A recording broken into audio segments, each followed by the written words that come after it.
Offer, Value, Deal: The Science to Success at Work by Yasar Ahmad, founder of OVD Lab. All rights reserved. Published by OVD Lab, ovdlab.com. No part of this publication may be reproduced without written permission from the author. Introduction. A letter before we begin. I want to share a bit more about how I got here because I think it matters. Not because my story is remarkable, but because it is ordinary in ways that might resonate with yours. When I entered university to study marketing and advertising, it was the first time in my life that I felt truly free. Free to think, free to speak, free to make mistakes without the fear that had defined my childhood. In that creative environment, something shifted. I discovered that ideas were currency, that you did not need permission to think differently, that the quiet kid from Reading could hold a room if he had something worth saying. After university, there was a difficult year, a period of drift where the old patterns nearly pulled me back. I was at a crossroads and both paths were visible. One led back to chaos, the other led forward into something uncertain but legitimate.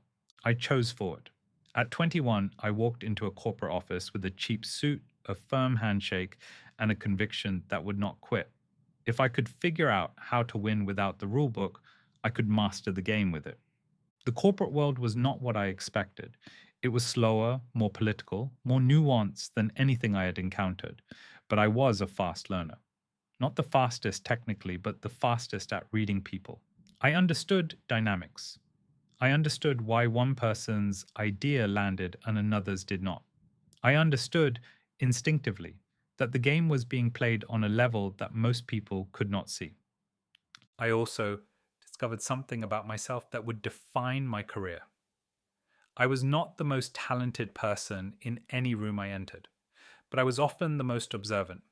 I watched, I listened, I noted what worked and what did not, and then I applied what I learned, systematically and deliberately.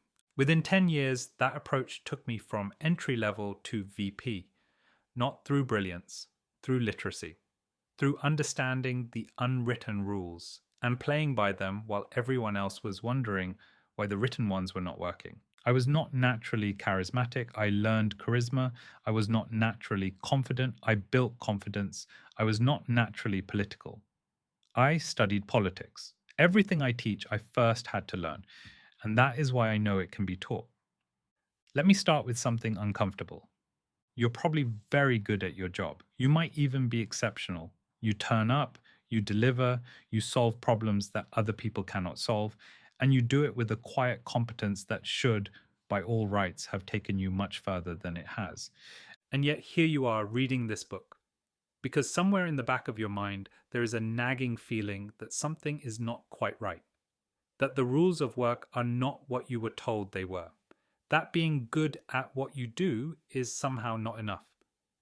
You are correct, and I am sorry nobody told you sooner. My name is Yasar Ahmad, and I have spent the better part of 2 decades figuring out what I am about to share with you. Not from textbooks, though I have read more than my fair share. Not from motivational seminars, though I have delivered plenty. I learned it the hard way, from the inside, through years of navigating corporate environments at companies like HelloFresh, Zalando, and Wipro, leading teams of hundreds, hiring thousands, and winning over 20 industry awards along the way. But here is the part that matters more than any of that. I grew up in Reading, in a household that was, to put it gently, unpredictable. Confidence was not something that was handed to me. Leadership, as I first experienced it, was authority without safety, control without care. At school, I was average, my cousins were praised, and I internalized the quiet belief that I was somehow less capable. I was not less capable. I was uninformed. Nobody told me that confidence is learnable. Nobody told me that the workplace has a hidden operating system that runs beneath the surface of job descriptions and performance reviews. Nobody told me that the people who advance are not always the smartest or the hardest working. They are the ones who understand the game. I spent over 1,000 hours figuring this out myself through reading, testing, failing, observing, and eventually cracking the code. And when I started sharing what I had learned online, something extraordinary happened. Within 17 days, I had 100,000 followers. By the end of 2025, nearly 1 million people were paying attention. Not because I was telling them what they wanted to hear, but because I was telling them what nobody else would. That is what this book is about. It is the knowledge I wish someone had given me when I was 21, walking into my first corporate role on a low salary with nothing but the belief that if I could win the wrong way, I could dominate the right way. What this book will do for you. This book is built around a simple framework I call OVD, offer, value, deal. These three words capture everything you need to understand about succeeding at work. Your offer is what you bring to the table. Not just your technical skills, but your presence, your emotional intelligence, your confidence, and your capacity to stay calm under pressure. Part one of this book will show you how to strengthen that offer from the inside out. Your value is how other people perceive your worth. This is the uncomfortable truth. It does not matter how brilliant you are if nobody sees it. Part two will teach you how to manage perception, communicate with authority, and build the relationships that actually drive your career. Your deal is how you negotiate your growth. Promotions, influence, strategic positioning, and the bold moves that change the trajectory of your career. Part three will give you the tools to make those moves with confidence. Throughout, I will share the behavioral science that underpins everything. This is not opinion. This is neuroscience, psychology, and decades of research translated into practical strategies you can use tomorrow morning. I will also share frameworks, some of which I have developed through years of working with senior leaders, and some of which draw on 2,000 years of Stoic philosophy that has been remarkably effective in the modern workplace. A word about how this book works. I wrote it to be read, but I also wrote it to be listened to. If you are hearing this as an audiobook, you will notice that I have designed the language to flow naturally when spoken aloud. There are moments where I will ask you to pause and reflect. I will offer you affirmations that you can carry with you. And I will speak to you directly because that is how I believe these ideas land best, as a conversation between two people who both know that work should be better than it currently is. One more thing. This book is generous, but it is not everything. I have spent years building comprehensive training programs that go deeper into each of these areas with full frameworks, practice exercises, and live coaching. I will mention those programs occasionally, not to sell you anything, but because I genuinely believe that sustained learning is how lasting change happens. This book will shift your thinking. Training will shift your behavior. Both matter. Now, let me tell you what you will learn. What you will learn. In the chapters ahead, you will learn why the rules you were taught about work are incomplete and what the actual rules are. You will learn the neuroscience of confidence and how to build commanding presence, even if you have never felt particularly confident. You will learn emotional mastery through Stoic philosophy, not as an academic exercise, but as a practical operating system for staying calm, making clear decisions, and handling the most difficult situations at work with composure. You will learn why perception matters more than performance, and how to manage how others see you without feeling inauthentic. You will learn how to communicate like a leader with precision, authority, and warmth. You will learn the science of relationships and why social capital is the most undervalued asset in your career. You will learn how to navigate workplace politics without losing your integrity. You will learn why hard workers are often the least likely to be promoted and what to do instead. You will learn how to ask for what you deserve and how to position yourself so that the asking becomes almost unnecessary. And you will learn a daily practice that ties all of this together, rooted in Stoic philosophy and self-affirmation, that will keep you grounded, strategic, and quietly powerful. This is not a book about hustling harder. This is a book about understanding the actual game and playing it with intelligence, grace, and authenticity. Let us begin. Before we dive in, let me tell you what this book will not do. It will not tell you to hustle harder. It will not tell you to wake up at 4 in the morning and meditate in an ice bath while journaling your way to success. The internet is full of that advice. Most of it is performative nonsense. What this book will do is give you a realistic, science based understanding of how professional advancement actually works. It will give you practical tools you can use in your next meeting, your next conversation, your next moment of doubt. It will be honest with you, sometimes uncomfortably so, about the gap between how work should function and how it actually does. And it will do something that I think matters more than any strategy or framework. It will remind you that you are not alone in this, that the frustration you feel, the confusion, the sense that you are missing something that everyone else seems to know, that is not a personal failing. It is a systemic one. The system was never designed to help you navigate it. It was designed to function, and the navigation was left up to you. So let me be your guide, not because I have all the answers, but because I have walked the path, made the mistakes, felt the confusion, and eventually figured out enough to help you walk it with more clarity and less suffering. I have structured this book in 3 parts, each corresponding to one element of the OVD framework, but do not feel you need to read it linearly. If you're struggling with confidence, start with part 1. If your challenge is visibility, jump to part 2. If you know what you want but do not know how to get it, go straight to part 3. However, I would encourage you at least once to read the whole thing through. The ideas build on each other. The confidence work in part 1 makes the communication strategies in part 2 possible. The relationship skills in part 2 make the strategic moves in part 3 effective. It is an integrated system, and it works best when you understand the whole picture. Now, one more thing. Throughout this book, I will occasionally share affirmations.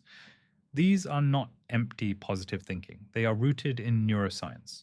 When you articulate a belief about yourself, particularly out loud, you activate specific neural pathways that reinforce that belief. Over time, these pathways strengthen. The affirmation literally rewires your brain, so do not skip them. Say them, mean them, let them settle into you. Part 1. Offer what you bring to the table. Chapter 1. The rules nobody told you.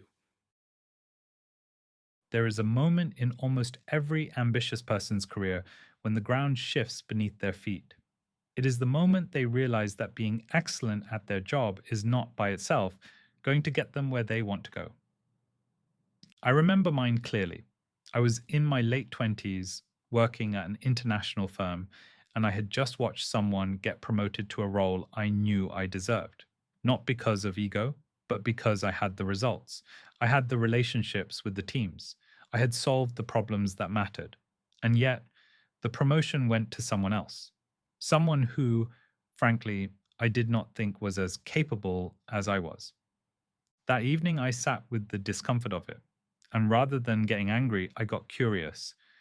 What did that person have that I did not? The answer, when it finally came into focus, changed everything. They had visibility, they had positioning, they had relationships with the people who made the decision. They had a narrative about their potential that I had never bothered to build. I had been so busy being excellent that I had forgotten to be strategic. The uncomfortable truth. Let me share a piece of research that will either frustrate you or liberate you, depending on your mindset. Studies in organizational behavior consistently show that career advancement is driven by approximately 10% performance and 90% perception and exposure. That ratio might make you uncomfortable. It certainly made me uncomfortable when I first encountered it. But think about it. Think about the people you know who have been promoted quickly. Were they always the most technically skilled? Were they always the hardest workers? Or were they the ones who were visible, connected, and perceived as leadership material? Now think about the people you know who are brilliant but stuck, who work harder than anyone else and yet seem to hit the same ceiling year after year. What do they have in common? Usually, they believe that merit should be enough, that if they just keep delivering, someone will notice, that good work speaks for itself. Good work does not speak for itself. You have to speak for it. And more than that, you have to understand the system that determines who rises and who stays put. The hidden operating system. Every workplace runs on 2 systems simultaneously. The first is the one you see, job descriptions, performance reviews, targets, KPIs, quarterly objectives. This is the visible system. It is logical, meritocratic in theory, and entirely insufficient for advancement. The second system is invisible. It runs on perception, relationships, timing, and narrative. It determines who gets invited into the important meetings, who gets considered for the strategic projects, who the senior leaders think of when an opportunity arises. This invisible system is where careers are actually made. Most professionals spend 95% of their energy on the visible system and 5% on the invisible one. Then they wonder why they plateau. They are playing the wrong game, not because the visible system does not matter, but because it is the price of entry, not the path to advancement. Understanding this distinction is the single most important shift you can make in your career. It is the difference between working hard and working strategically, between hoping to be noticed and ensuring that you are, between being excellent in your current role and being positioned for your next one. The competence trap. There is a cruel paradox that catches high performers. I call it the competence trap, and I have seen it destroy more careers than any lack of skill or talent. It works like this. You become very good at your job, so good that you become indispensable. Your team cannot function without you. The projects that matter fall apart if you are not personally overseeing them. You have built a system where your absence would be catastrophic. And that catastrophe potential is exactly what keeps you stuck. When a senior decision maker looks at promotion candidates, they are asking a specific question. If I promote this person, will the organization still function? If you are so critical to your current role that moving you would create a crisis, you are not a promotion candidate. You are a retention risk. The organization cannot afford to move you, so they will not. The person who gets promoted is often not the one doing the best work. It is the person who has built their team's capability to the point where their absence is manageable, who has made themselves visible for strategic contribution beyond their current scope, and who has positioned themselves as ready for the next level. This might feel unfair. It is unfair. But unfair and real are not mutually exclusive. The sooner you accept the rules as they are, the sooner you can play the game effectively. A different way to think. I want to offer you a reframe. Instead of thinking of your career as a ladder where hard work moves you up, think of it as a game with 3 dimensions. The first dimension is your offer, what you actually bring, your skills, your presence, your emotional intelligence, your capacity to stay calm under pressure. This is your foundation. Without it, nothing else works. The second dimension is your value, how others perceive your worth. This is about visibility, communication, relationships, and the narrative that surrounds you. This is what most people neglect. The third dimension is your deal, how you negotiate your growth. This is about strategic moves, timing, and the courage to ask for what you deserve. Most professionals are strong in one dimension and weak in the other 2. The ones who advance rapidly are strong in all 3. They have a compelling offer, they manage their perceived value, and they know how to negotiate their growth. That is what the rest of this book will teach you. Not how to work harder, how to work smarter, more strategically, and with a deeper understanding of the game you are actually playing. Take a moment now to ask yourself honestly, which dimension am I strongest in? Which am I weakest in? The career audit. Let me give you a practical exercise before we move on. I call it the career audit, and it takes about 20 minutes. It will give you a clear picture of where you stand across the 3 dimensions of OVD. Take a piece of paper or open a note on your phone and answer these questions honestly. For your offer, on a scale of 1 to 10, how confident do you feel walking into a high-stakes meeting? When was the last time you received feedback on your presence and impact? Can you name 3 specific strengths that make you valuable beyond your technical skills? For your value, if I asked the 5 most senior people in your organization what they think of you, would they have anything to say?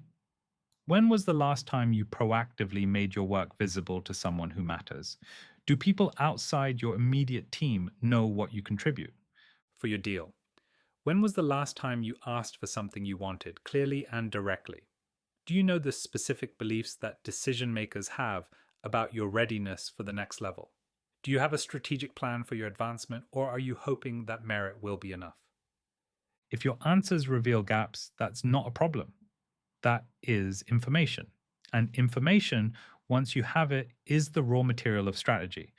The uncomfortable truth is that most people never do this audit. They drift through their careers, making the same assumptions, playing the same patterns, and wondering why things are not changing. The fact that you are reading this book and engaging with these questions already puts you ahead of most of your peers. Why nobody teaches this? I have spent a long time thinking about why the hidden rules of work remain hidden. And I think the answer is surprisingly simple. The people who know the rules do not realize they need to be taught. Senior leaders who have navigated their way to the top often believe their success was primarily the result of hard work and talent. They are not lying, they genuinely believe it. But they have blind spots. They cannot see the advantages they had, the relationships they built unconsciously, the visibility they created without thinking about it, the moments where their positioning, not their performance, made the difference. And because they do not see these things, they do not teach them. The advice they give is work hard, deliver results, and good things will happen. It is well meaning, it is also incomplete. The other reason these rules are not taught is more uncomfortable. The hidden system benefits the people who already understand it. Teaching it widely would level the playing field. And not everyone wants the playing field leveled. Some people prefer a world where they understand the rules and others do not. I built OVD Lab because I believe that workplace literacy should not be a privilege. It should not depend on having the right mentor, attending the right university, or growing up in a family where these skills were modeled. Everyone deserves to understand how work actually works. That is not a business idea, it is a conviction. This book is part of that mission. Every page is written with the belief that you deserve to know what the people at the top know, that the information asymmetry that keeps talented people stuck is not a natural law. It is a solvable problem. And solving it starts with being honest about what the real rules are. The four career profiles. In my experience, professionals tend to fall into one of four profiles based on how they balance the visible and invisible systems of work. The first is the silent achiever. This person delivers exceptional work but rarely gets recognized. They believe that merit should be enough and resent the idea that they need to play the game. They are often the most technically skilled person on their team and the most frustrated. The second is the political player. This person understands the invisible system well and navigates it skillfully, but sometimes at the expense of substance. They are visible and connected, but their colleagues may question whether the substance matches the reputation.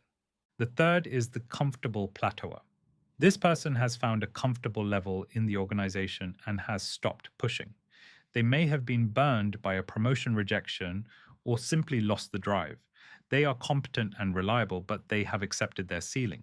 The fourth is the strategic professional. This person balances substance with strategy.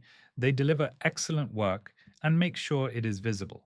They build genuine relationships and manage their perception with integrity. They are deliberate about their career without being cynical about it. Which profile resonates with you, and which would you like to move towards? The good news is that wherever you are right now, you can shift. The silent achiever can learn visibility without losing integrity. The political player can deepen their substance. The comfortable plateauer can reignite their ambition. And the strategic professional can always sharpen their game. This book is designed to help you make that shift, wherever you are starting from. That awareness alone puts you ahead of most of your peers. Chapter 2: The Science of Confidence. Finding your voice. I want to spend more time on voice because it is the area where I see the most room for improvement and the fastest results. Your voice is an instrument, and like any instrument, it can be tuned. Most people use perhaps 10% of their vocal range.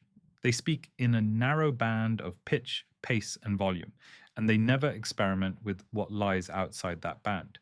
Here are 4 exercises that will expand your vocal range in ways that translate directly to professional impact. The first is diaphragmatic breathing. Place one hand on your chest and one on your belly. Breathe in slowly. If your chest rises but your belly does not, you are breathing from your chest, which produces a thinner, less resonant voice. Practice breathing so that your belly expands. This engages your diaphragm, the muscle that supports your voice, and produces a richer, more grounded sound. Do this for 2 minutes every morning. The second is the downward inflection. Record yourself saying a simple statement. I believe this is the right approach. Listen back. Does your pitch go up at the end like a question?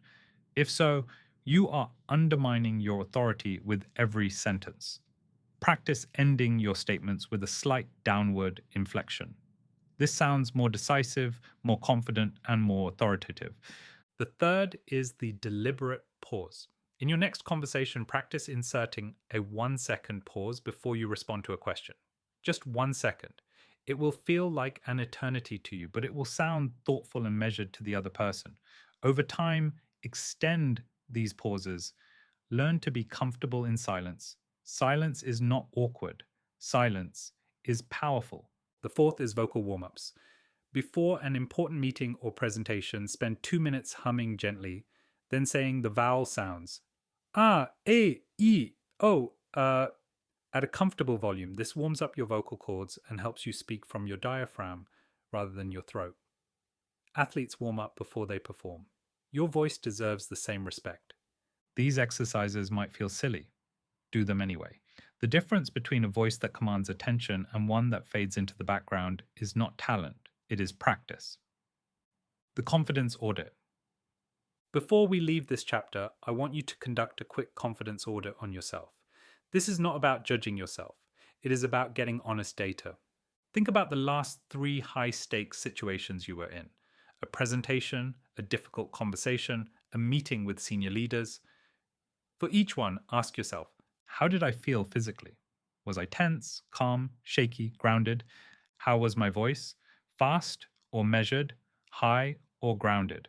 Filled with pauses or filled with filler words? What was my body doing? Open or closed? Leaning in or pulling back? Hands visible or hidden? What story was I telling myself? Was I thinking I belong here? Or was I thinking, please do not let me embarrass myself? Now, for each situation, identify one specific thing you could change next time. Just one, not a complete overhaul of your presence. A single specific adjustment. Maybe it is keeping your feet flat on the floor when seated. Maybe it is pausing for 1 second before you answer a question. Maybe it is changing the story from, I hope this goes well, to, I am ready. These micro adjustments are how confidence is built. Not in dramatic transformations, but in small, deliberate changes that compound over time. Confidence across cultures. I want to acknowledge something important. Confidence does not look the same everywhere, and it should not. If you work in a culture where quiet authority is valued over assertive presence, the tools in this chapter still apply, but the calibration is different. In some East Asian business cultures, for instance, listening attentively and speaking concisely is a stronger signal of authority than commanding the room with your voice. In Scandinavian business culture, egalitarian presence matters more than hierarchical dominance. The principles are universal. Your body communicates before your words. Your voice carries meaning beyond its content, and your mental state affects everything. But the expression of those principles needs to fit your context. I have worked across 15 countries and multiple cultural contexts, and the leaders who succeed are not the ones who adopt a one-size-fits-all approach. They are the ones who understand the universal principles and then calibrate them for their specific environment. I want to tell you something that I wish someone had told me 20 years ago. Confidence is not a personality trait. It is a skill. And like any skill, it can be learned, practiced, and developed. I know this because I had to learn it myself. Growing up, confidence felt unavailable to me.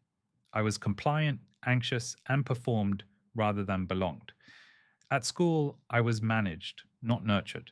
The idea that I could walk into a room and command attention seemed absurd. And yet, decades later, I do exactly that for a living. Not because something magical changed in my DNA, but because I learned how confidence works at a neurological level. And then I practiced it until it became second nature. Let me share that science with you. Your brain on confidence. When someone walks into a room, your brain makes a judgment about them in milliseconds, not seconds, milliseconds. Before you have consciously registered their face, your amygdala, the threat detection center of your brain, has already decided whether this person is safe, authoritative, or negligible. This is not a character flaw. This is millions of years of evolution at work. Your nervous system is designed to rapidly assess who is in charge and who is not. It does this by reading body language, vocal tone, facial expressions, and movement patterns. All of this happens beneath conscious awareness. Here is why this matters for you. If your body language signals anxiety, uncertainty, or submission, other people's brains will register you as someone who is not in command.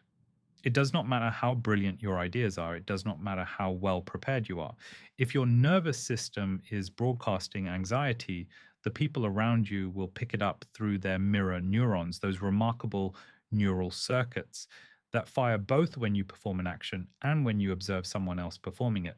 And they will feel that anxiety as their own. The reverse is equally true.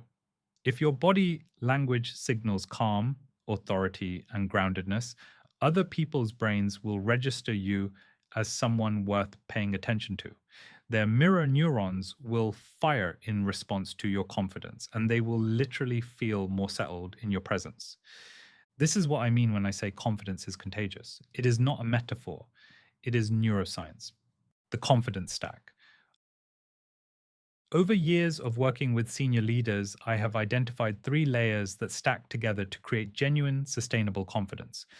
I call this the confidence stack, and each layer builds upon the one beneath it. The first layer is physical presence. This is your body, how you stand, how you sit, how you move, how you use your hands. Your body is not just a vessel for carrying your brain around. It is a signal system, and it speaks louder than your words ever will. Here is what research tells us.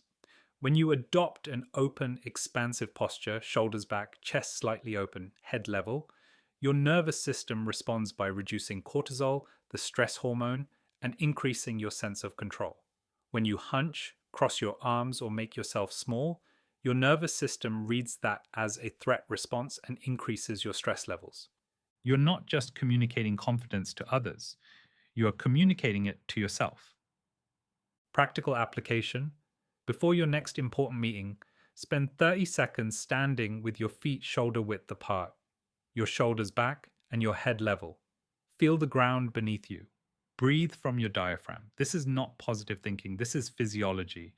You are literally changing your hormonal state. When sitting, sit towards the front of your chair. Keep your feet on the floor. Angle your body slightly forward to signal engagement. Keep your hands visible because hidden hands trigger distrust in other people's brains. These are small adjustments that compound into a dramatically different impression. The second layer is vocal authority. Your voice is one of your most powerful tools, and most people use it unconsciously. Research consistently shows that lower pitch, slower pace, and strategic use of pauses are associated with perceived authority and competence. Most people, when nervous, speed up their speech. This is your nervous system trying to get through the uncomfortable moment as quickly as possible. But speed signals anxiety. It tells your audience that you are not in control. When you deliberately slow your pace, you communicate that you have time, that what you are saying is important, and that you are in command of the moment. Here is a practical guideline. Speak about 25% slower than feels natural. I know that sounds counterintuitive. When you slow down, it will feel strange to you, but it will sound powerful to everyone else. The strategic pause is perhaps the most underutilized tool in professional communication. When you are tempted to say or pause instead, Silence is not emptiness, silence is emphasis. It gives your audience time to absorb what you have just said, and it communicates that you are choosing your words carefully rather than scrambling for them. The third layer is presence of mind. This is the mental game, your preparation, your emotional state, and the story you tell yourself before you enter a high stakes situation. Here is a finding from neuroscience that changed how I approach high pressure moments. Anxiety and excitement have almost identical physiology. The racing heart, the heightened alertness, the surge of adrenaline. The only difference is the label you give it. If you tell yourself, I am nervous, your brain interprets the physical sensations as danger. If you tell yourself, I am excited, your brain interprets them as opportunity. This is not wishful thinking.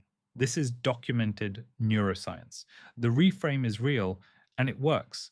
Before any high stakes moment, I practice what I call grounding. I take 3 slow breaths. I feel my feet on the floor. I remind myself of what I know and what I have prepared. And I say to myself quietly, I am ready. Not I hope this goes well. Not please do not embarrass yourself. Simply, I am ready. Building your confidence over time. Confidence is not something you achieve once and then have forever. It is a practice. Like any practice, it develops through consistent repetition. The most useful model I can offer you is the idea of confidence as a muscle. Every time you choose to speak up in a meeting, you are doing a rep. Every time you maintain eye contact during a difficult conversation, you are doing a rep. Every time you pause instead of filling silence with filler words, you're doing a rep. Every time you stand tall when your instinct is to shrink, you are doing a rep. The reps compound. After a week, you will notice small shifts. After a month, other people will notice. After 3 months, your default state will have genuinely changed. I have worked with people who started this process unable to maintain eye contact in one on one conversations and ended it presenting to boards of directors.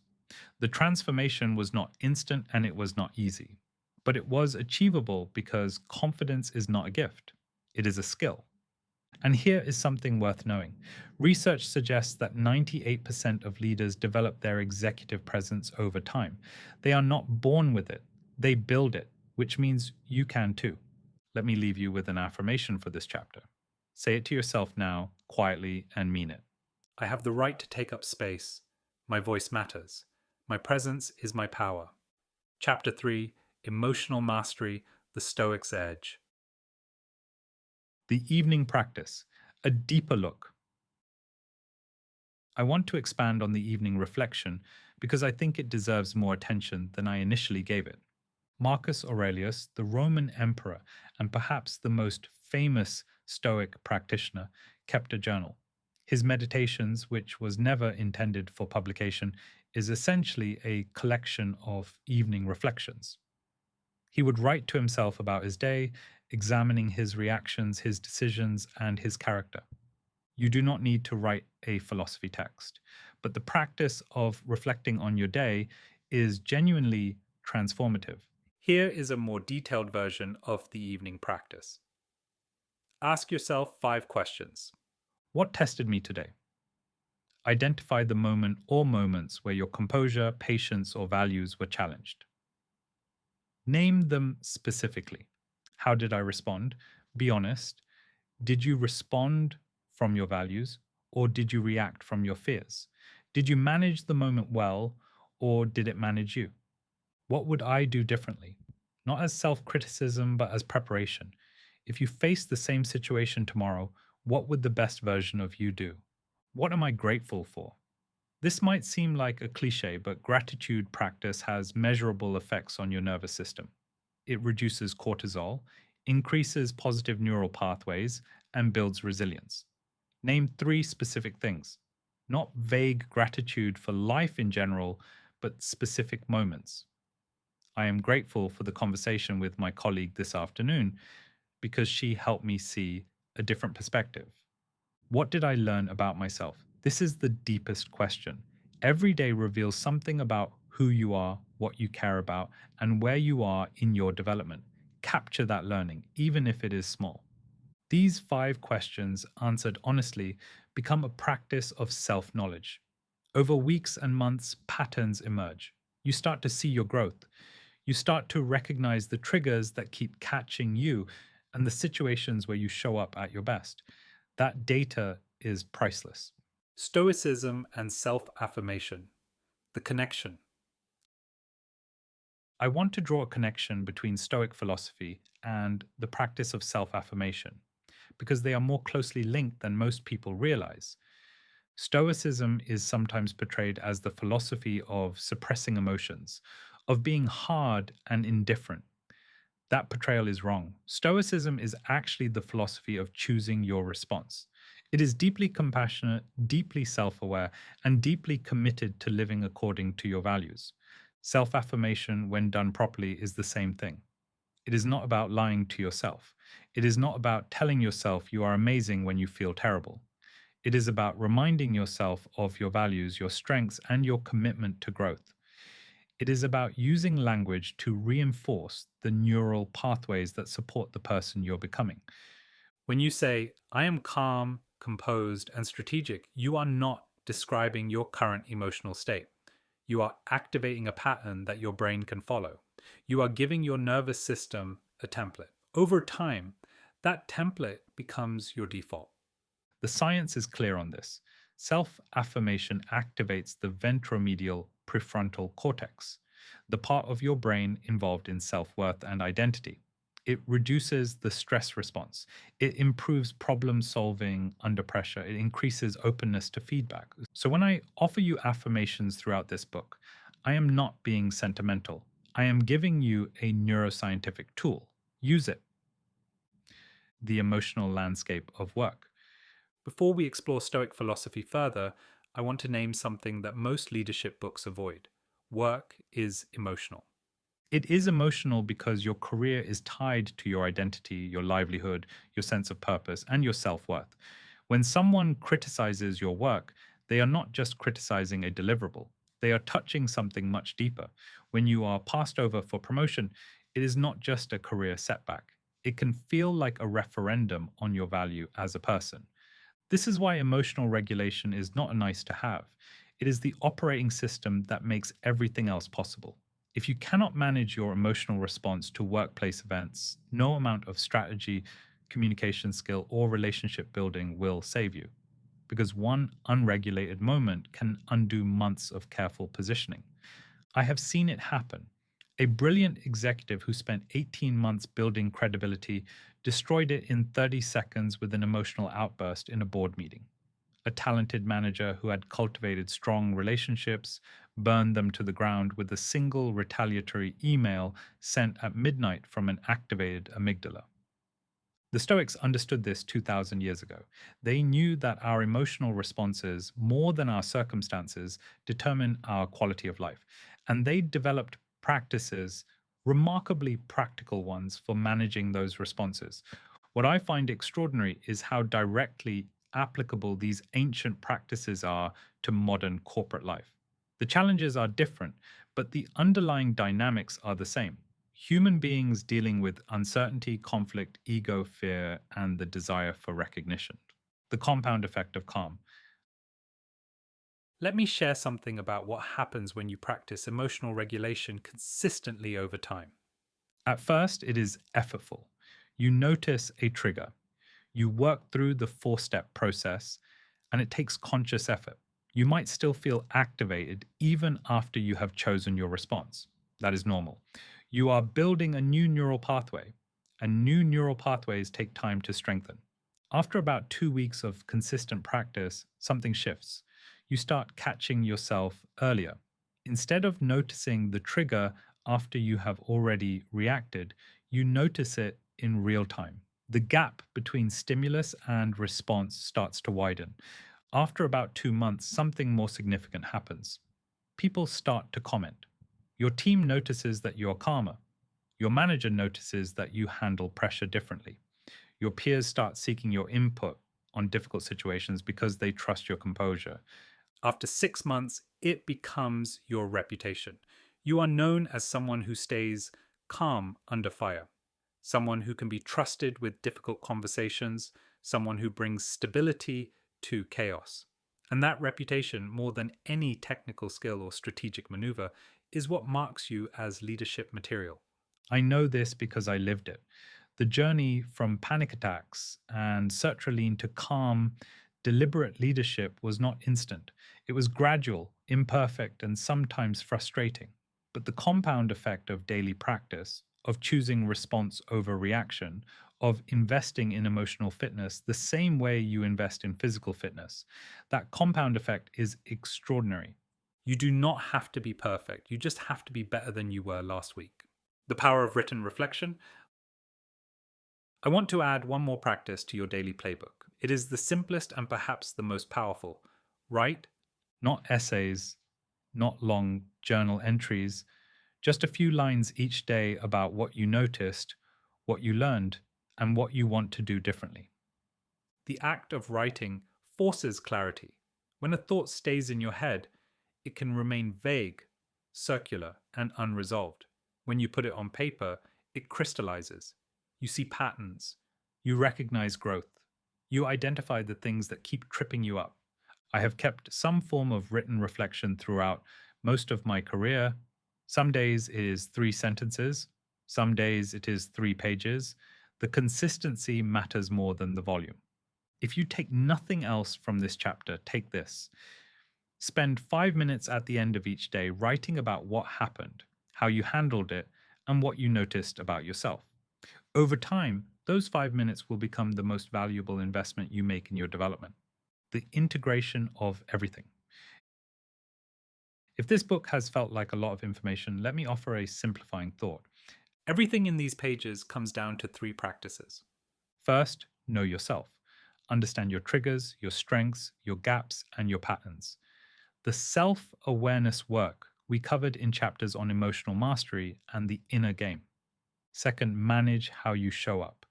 Be deliberate about your presence, your communication, and how you are perceived. The external work we covered in chapters on confidence, communication, and perception. Third, be strategic about your growth. Do not leave your career to chance. Build relationships deliberately, navigate politics consciously, and position yourself for the future you want. The strategic work we covered in chapters on relationships, politics, and promotion. Know yourself. Manage how you show up. Be strategic about your growth. If you do those 3 things consistently, everything else follows. I need to tell you something personal before we go further. There was a period in my life when my emotional world was in chaos. Anxiety that would grip my chest without warning. Panic attacks that came from nowhere and left me shaken. I was prescribed sertraline. I comfort ate. I worked relentlessly because stopping meant feeling things I did not want to feel. From the outside, I looked successful. Inside, I was in survival mode. What changed everything for me was not therapy alone, though therapy helped. What changed everything was discovering Stoic philosophy and realizing that it was not some dusty, ancient discipline for monks and academics. It was the most practical, immediate, and powerful operating system I had ever encountered for navigating the demands of modern work. Stoicism taught me that I am insignificant in the grand scheme of things and immense to myself. It taught me to control what I can, release what I cannot, and regulate my emotions before I act on them. It taught me that good people do bad things and bad people do good things, and that holding space for that complexity is what allows you to respond with wisdom rather than react with fear. Today, I am more in control, happier than ever, grateful for my journey, and able to navigate any difficult situation calmly and deliberately. I want to share the framework that made this possible. Why emotional regulation is your competitive advantage. Let me start with the truth that most corporate training avoids. Your emotional regulation is your competitive advantage, not your degree, not your technical skills, not your network. It is your ability to stay composed, think clearly, and act decisively when everything around you is falling apart. In my experience working with senior leaders across multiple organizations, the ones who reach the top and stay there have one thing in common. They are not necessarily the smartest people in the room. They are the ones who can control their emotional response to external circumstances. The neuroscience is straightforward. When you face a threat, and in modern corporate life, threats come as difficult meetings, career setbacks, aggressive colleagues, or impossible deadlines, your amygdala activates in milliseconds. It triggers your sympathetic nervous system, flooding your body with cortisol and adrenaline. These stress chemicals were designed to save your ancestors from physical danger. But here's the problem: your body cannot distinguish between a physical threat and a reputational one. A critical comment in a board meeting activates the same stress response as a predator in the wild. Your nervous system does not know the difference. This stress response is useful for about 90 seconds. After that, it becomes counterproductive. If you remain in this activated state, your prefrontal cortex, the part of your brain responsible for strategic thinking, creativity, perspective taking, and wise decision making, goes essentially offline. You are operating from your reptilian brain, reactive, not strategic, defensive, not creative, making short term decisions that serve your immediate anxiety rather than your long term interests. I have watched careers derailed by a single email sent from an activated amygdala. I have seen brilliant people destroy their reputations in 60 seconds because they could not create a pause between stimulus and response. The Stoic approach creates that pause, and that pause is where your power lives. The pause before the response. The most practical tool in the Stoic toolkit is a 4-step process that takes about 60 seconds and will fundamentally change how you respond to difficult moments at work. Step 1: notice. The moment something triggers you, your chest tightens, your face gets hot, your mind starts racing, simply acknowledge it. Say to yourself, I am having a reaction right now. You are not trying to suppress the emotion. You are observing it with curiosity rather than being swept along by it. Step 2: name. Get specific about what you are feeling. Am I angry, afraid, humiliated, dismissed?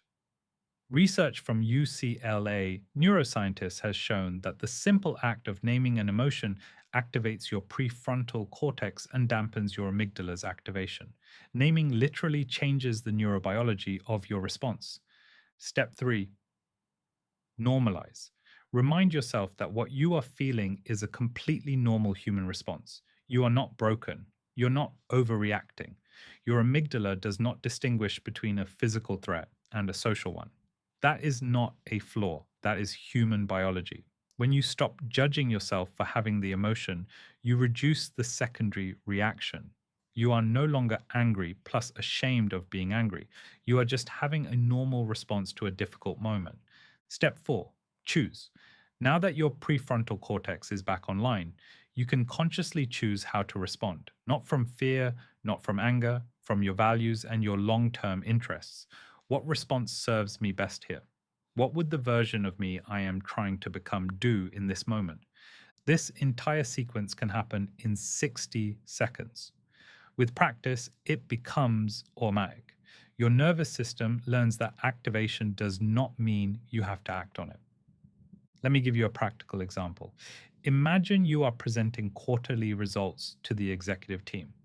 The chief financial officer interrupts you and says, bluntly, these numbers do not make sense. You clearly have not thought this through. In that moment, everything fires: embarrassment, anger, the urge to fight back. Your face gets hot. Your fingers grip the table.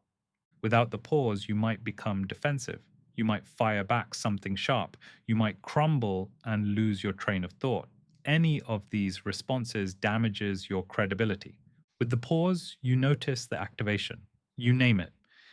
I am feeling humiliated and defensive. You normalize it. My brain is interpreting this as a threat. That is what brains do. You choose. I am going to take a breath, stay calm, and address the specific concern. So you pause. You say calmly, that is a fair challenge. Let me walk you through the methodology so you can see how we arrived at these figures. That response communicates more about your leadership capability than any presentation ever could.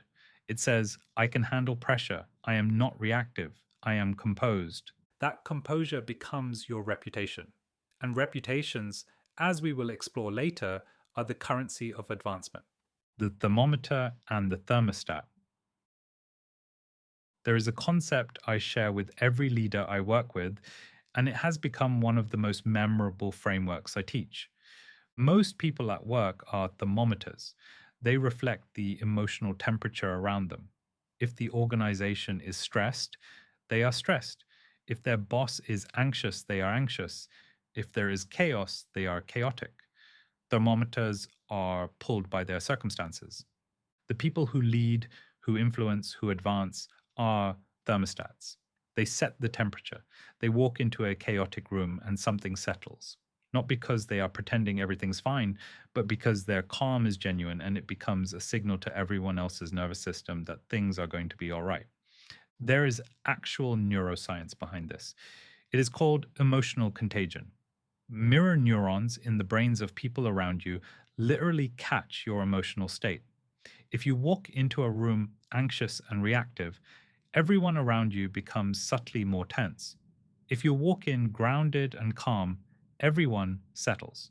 I have watched this play out dozens of times. A room full of executives arguing, everyone activated, everyone talking over each other.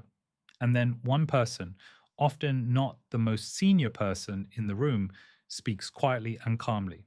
Everyone stops and listens. That person's calm becomes a beacon in the chaos. This is not personality, this is practice, and it is one of the most powerful leadership skills you can develop. Ask yourself, in your workplace, are you a thermometer or a thermostat? And if you want to become a thermostat, what would need to change? The dichotomy of control. 2,000 years ago, a man named Epictetus, who had been enslaved and physically tortured, developed one of the most powerful philosophical frameworks ever created. It is called the dichotomy of control, and it is the foundation of Stoic philosophy. The principle is simple. Some things are up to you, some things are not. What is within your control? Your judgments, your intentions, your responses, your effort, your values, your character. What is not within your control? Other people's opinions, market conditions, your boss's decisions, whether you get promoted, whether people like you. Most professional stress comes from investing emotional energy into things you cannot control. You lie awake worrying about whether the board will approve your proposal. You obsess over whether your boss appreciates your work. You torment yourself about a restructuring that has nothing to do with your performance. The Stoic practice is to audit your emotional investment. Where are you spending energy? How much of that energy is directed at things you actually control? When you invest your emotional energy only in what you can control, something remarkable happens. You stop suffering unnecessarily. You become clearer. You make better decisions. And paradoxically, the things you cannot control often start going better because you are showing up with more composure, more clarity, and more strategic focus. This is not about becoming cold or detached. It is about becoming strategic about where you direct your emotional resources. Save your energy for the things that respond to your effort. Release the things that do not. An affirmation for the Stoic. I want to offer you something to carry from this chapter, an affirmation rooted in Stoic philosophy that you can use daily. I control my response. I release what is not mine to carry. I am the calm in my own storm. Say it when you wake up. Say it before a difficult meeting.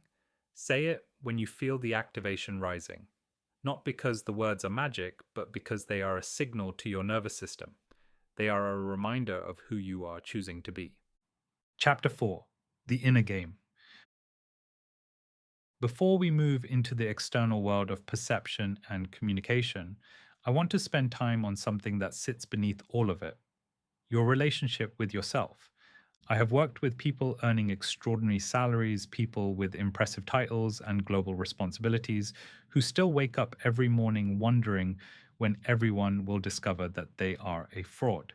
Imposter syndrome is not a weakness. It is almost universal among high performers, but it can quietly sabotage everything you are trying to build if you do not address it. Working with your triggers. Once you have identified your primary triggers, the next step is not to eliminate them. You cannot. They are wired into your nervous system through years of experience. What you can do is change your relationship with them. I want to share a technique that I learned through personal experience and that I now teach to every leader I work with. It is called trigger mapping, and it works like this. For your primary trigger, write down 3 specific situations in the past month where it was activated. For each situation, note what happened, how you felt, what you did, and what the outcome was. Now look at the pattern. Is there a common thread, a type of person who activates it, a specific context, a time of day when you are more vulnerable? When you can predict your triggers, you can prepare for them. If you know that status threats are your primary trigger, you can mentally prepare before meetings where your authority might be questioned. If competence questioning is your trigger, you can prepare your evidence before conversations where your expertise might be challenged. If being blindsided is your trigger, you can proactively gather information before meetings so there are fewer surprises. This is not avoidance, this is strategic preparation. You are using self knowledge to put yourself in the best possible position to respond well when your triggers are activated. I also want to share something that took me years to understand. Your triggers are not weaknesses, they are information. They tell you what matters to you, what you value, what you are afraid of losing. The person who is triggered by competence questioning cares deeply about being excellent. The person who is triggered by feeling dismissed cares deeply about being valued. These are not flaws, they are deeply human concerns. The goal is not to stop caring. The goal is to care without being controlled by the caring, to hold your values firmly while holding your emotional reactions lightly. That is the Stoic way, and it is profoundly effective. Self-compassion as strategy. I want to address something that Stoic philosophy is sometimes accused of: coldness. The idea that emotional regulation means suppressing feelings, becoming robotic, being detached, that is a misunderstanding. True Stoic practice involves deep self-compassion. It involves being gentle with yourself when you fail to live up to your standards. It involves recognizing that growth is messy, that setbacks are inevitable, and that the capacity to forgive yourself and try again is a form of strength, not weakness. In the modern workplace, self-compassion is actually strategic. Research from Dr. Kristin Neff at the University of Texas has shown that self-compassion is associated with greater resilience, higher motivation, and better performance under pressure. People who are kind to themselves after failure bounce back faster than people who are harsh with themselves. This runs counter to the narrative that you need to be tough on yourself to succeed. The data says the opposite. Being tough on yourself increases anxiety, reduces risk taking, and undermines the kind of creative thinking that leadership requires. So here is my invitation: treat yourself the way you would treat a friend. If a friend came to you and said they had made a mistake at work, you would not berate them. You would listen, empathize, and help them figure out what to do next. Offer yourself the same grace. You are human. You will have bad days. You will react when you meant to respond. You will say something you regret. You will fall short of the person you want to be. That is not failure. That is the process of growth. The only failure is giving up. The imposter pattern. Imposter syndrome is not a psychiatric diagnosis. It is a thinking pattern. And like all thinking patterns, it can be understood, challenged, and reshaped. Here is how it typically works. You achieve something significant. Rather than attributing it to your skill, effort, and capability, your brain attributes it to luck, timing, or the help of others. When you succeed, you discount it. When you fail, you take it as evidence that your worst fears are true. The pattern is self-reinforcing. Every success is explained away. Every setback is overweighted. And so you carry this quiet conviction that you are not as capable as people think you are, even as your track record says otherwise. I lived with this pattern for years. I would walk into a meeting having prepared thoroughly, knowing my material cold, and still feel a quiet tremor of doubt.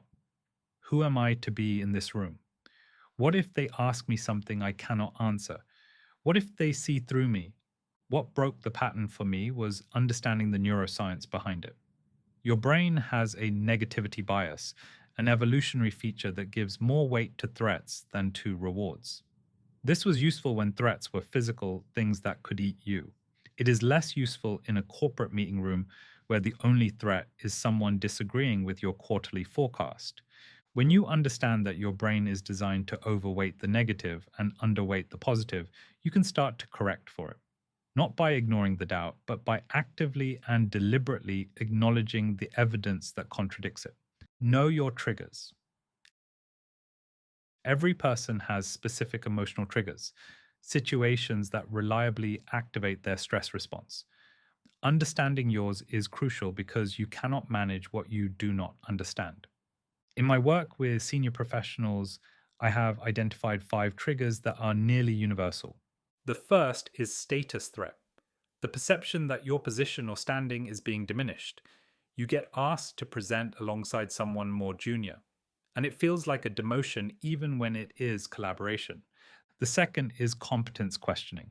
When someone explicitly or implicitly questions your ability. For high achievers, competence is central to identity. When it is questioned, it can feel existential. The third is being blindsided. Something happens that you did not see coming. You were not told about a restructuring, a decision, a change. It violates your sense of control and makes you feel naive. The fourth is feeling dismissed. Someone interrupts you. Your idea is not acknowledged. You are not invited to a meeting where your input would be relevant. The core wound is, my perspective does not matter. The fifth is time pressure, the artificial urgency of modern work. Everything is needed yesterday. For people who value quality, this feels like being forced to compromise their standards. You likely have one or two that are particularly strong. These are your primary triggers. The practice is to identify them, name them, and watch for them. Because when you know your trigger landscape, you can catch yourself in the moment. You can ask, is this actually a threat? Or am I interpreting it that way because I am sensitive to this? That awareness, that half second of recognition changes everything. Reframing adversity. Stoicism teaches that our judgments about events, not the events themselves, create our emotional experience. Two people can receive the exact same piece of critical feedback. One interprets it as a catastrophe. The other interprets it as useful data. The feedback was identical. The emotional experience was entirely different because the judgment was different. I want to give you a practical framework for reframing adversity. When something goes wrong, when you are passed over, when your project fails, when you make a significant mistake, use this sequence. First, acknowledge what happened. Do not minimize or deny it. The mistake was real. The setback happened. That is honest. Second, separate the event from your identity. A mistake does not mean you are a failure. A rejection does not mean you're not worthy. You are still capable. You are still valuable. You just had a difficult experience. Third, ask what you can learn. What does this teach you about yourself, about the situation, about what needs to change? This is where growth happens. Fourth, commit to what comes next. Do not dwell. Take whatever remedial action is necessary and then move forward. You are the author of your next chapter, not the victim of your last one. The people I have seen bounce back fastest from setbacks share a particular quality. They do not take things personally in a way that paralyzes them. They feel the disappointment. They acknowledge it. But they move quickly into curiosity. What can I learn? What is the opportunity in this difficulty? That shift from shame to curiosity is the foundation of resilience. Daily Stoic practices. I want to give you 3 practices you can start today. They take less than 15 minutes combined, and they will gradually reshape how you experience your professional life. The first is a morning intention. Before you check your email, before you open your laptop, spend 3 minutes asking yourself, what matters to me today? How do I want to show up? What is within my control? This is not goal setting, it is character setting. You are deciding who you want to be before the day decides for you. The second is a midday reset. Set a reminder on your phone. When it goes off, take 60 seconds. Check in with yourself. Am I activated? Am I triggered? Am I reacting to something or choosing my response? This brief check in prevents small frustrations from compounding into major stress. The third is an evening reflection. Before you sleep, spend 3 minutes reviewing your day. What went well? Where did I handle things well? Where did I react rather than respond? This is not self-judgment, it is data collection. Over time, you will see patterns, and those patterns will show you exactly where to focus your growth. These three practices, morning intention, midday reset, evening reflection, are the foundation of a Stoic operating system. They are simple, but they are profoundly effective when practiced consistently. An affirmation for the inner game. I am not defined by my setbacks. I am defined by how I respond to them. I choose growth over fear and progress over perfection. Chapter 5. Perception, the only reality that matters. Let me tell you about someone I will call Sarah. Sarah was a senior operations manager at a large European logistics company. She had been in her role for 5 years. She had increased operational efficiency by 37%. She had led 3 successful system implementations. She had mentored 5 people who went on to senior roles. When a director level position opened, she was not even shortlisted. The role went to someone who had been with the company for 2 years, with a less impressive track record, but who had spent those 2 years visible to the right people, building relationships at board level and fundamentally changing how the decision makers perceived his potential. This story is so common in my experience that it has become almost predictable. The hardest working person does not get promoted. The most visible person does, not because visibility is more valuable than substance, but because substance without visibility is invisible, and invisible people do not get promoted. The perception gap. Here's a question that might be uncomfortable. If I asked the 5 most senior people in your organization what they think of you, what would they say? Not what you hope they would say, not what you think they should say, what would they actually say? Most professionals have never asked this question, and many are shocked when they discover the answer. They assume that their work speaks for itself, that their boss understands their capability, that senior leaders know what they have contributed. This assumption is almost always wrong. Senior leaders are busy, they are dealing with dozens of priorities. Unless you have actively managed how they perceive you, their perception of you is likely incomplete, outdated, or shaped by 1 or 2 interactions that may not represent your best work. I call this the perception gap, the distance between who you actually are and who decision makers think you are. Everyone has a perception gap. The question is whether you are managing it or leaving it to chance. The perception audit. I want to give you a practical exercise. It requires honesty and ideally a trusted colleague who will give you straight feedback. First, identify the 5 to 8 most influential people in your career trajectory. Your direct manager, their manager, the head of your function, and anyone else with influence over your advancement. For each of these people, assess their current belief about you across 4 dimensions. Do they believe you are capable of the next level? Do they believe you are ready now? Do they see your advancement as strategically valuable to the organization? And do they actually know you beyond your job title? Now, and this is the part that requires courage, find a way to validate those assessments. Ask a trusted peer what they hear about you in leadership conversations. Have a direct conversation with your manager about what decision makers think of your readiness. The information you get will almost certainly be different from what you expected. This exercise is the foundation of everything that follows in this section of the book. You cannot manage perception if you do not understand what is currently being perceived. Your professional brand. Whether you manage it or not, you have a professional brand. It is the story that people tell about you when you are not in the room. The question is whether that story is one you have shaped or one that has been shaped by default, by random interactions, incomplete information, and other people's assumptions. Managing your brand does not mean being inauthentic. It means being intentional. It means deciding what you want to be known for and then consistently showing up in ways that reinforce that narrative.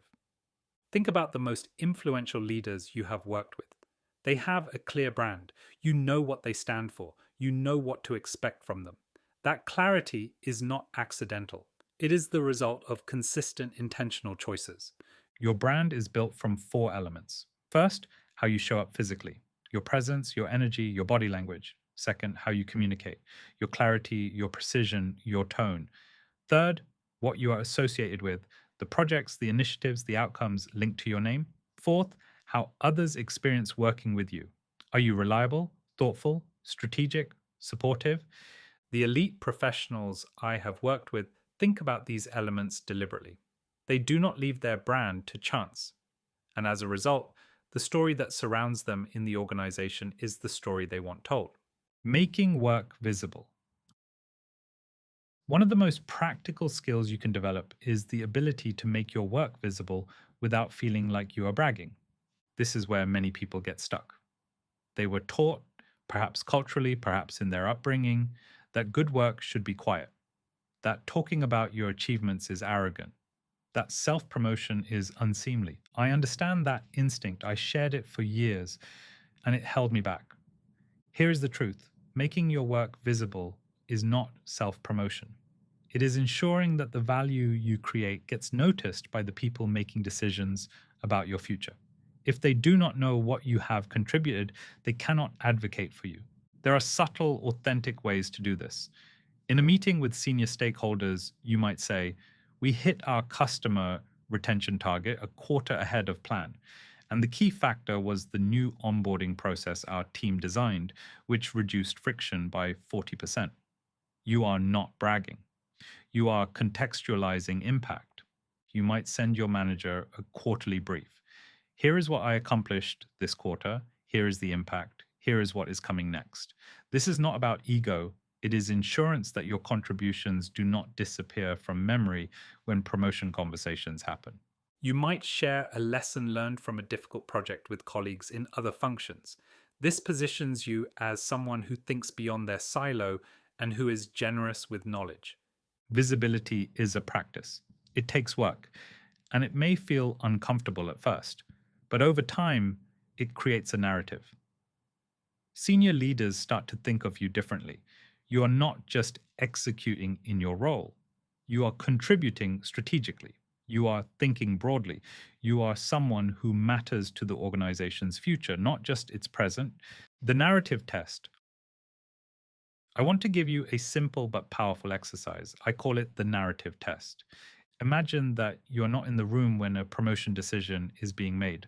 Someone mentions your name. What happens next?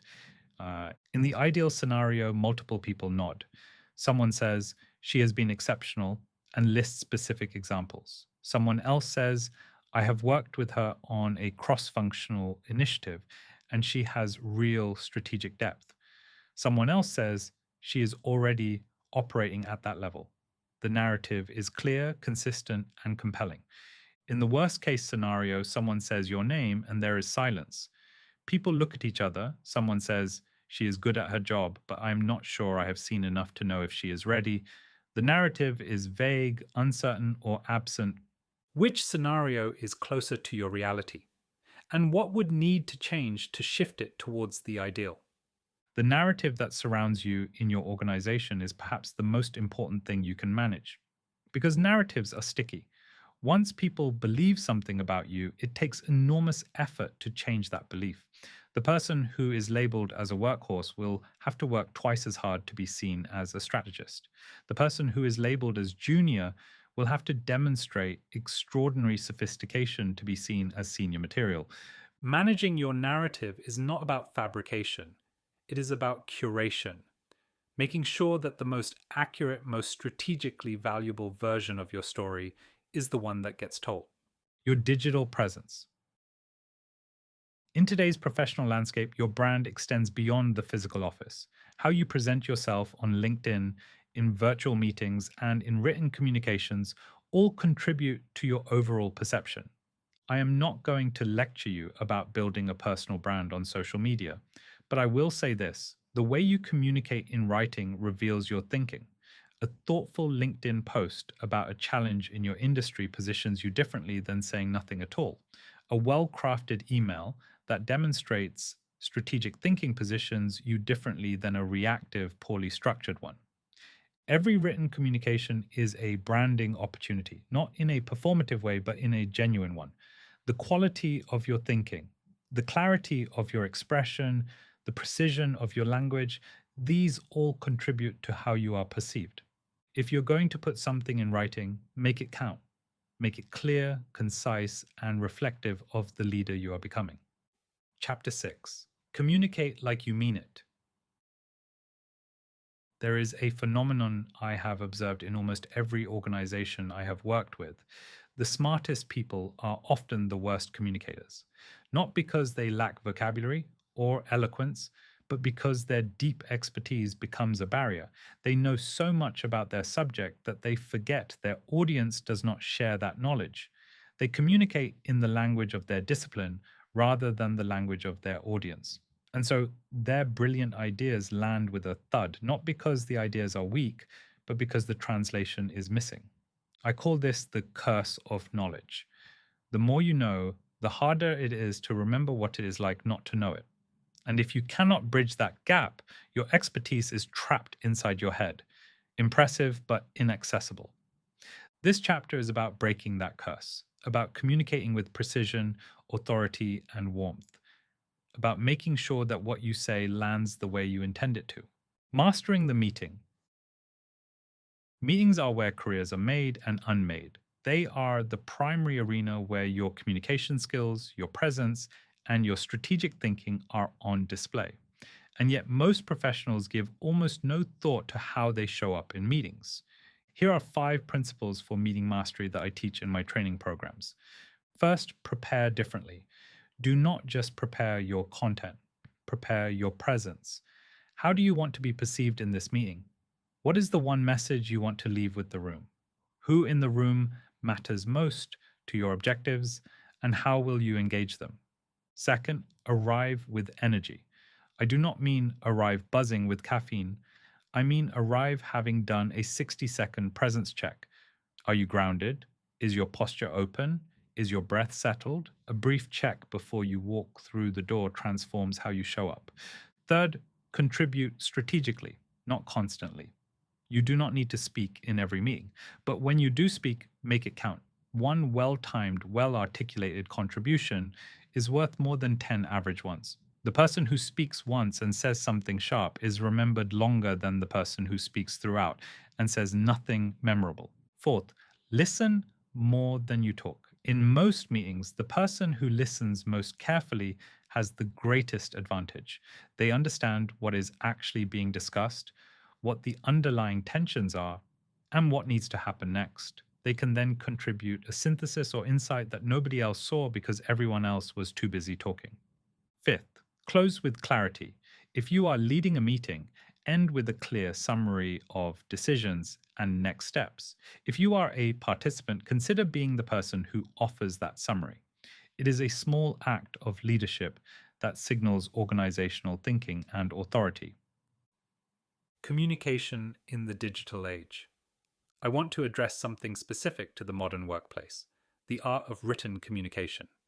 In an era of Slack messages, emails, and Teams chats, the majority of your professional communication is written, and yet most professionals give almost no thought to how they write.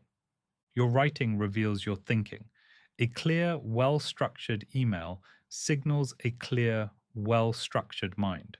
A rambling, unfocused message signals the opposite. Every email you send is a micro impression. Over hundreds of emails, those micro impressions form a narrative about who you are. Here are 5 principles for written communication that will immediately elevate how you are perceived. First, lead with the point. Do not bury your message in context and caveats. start with what matters.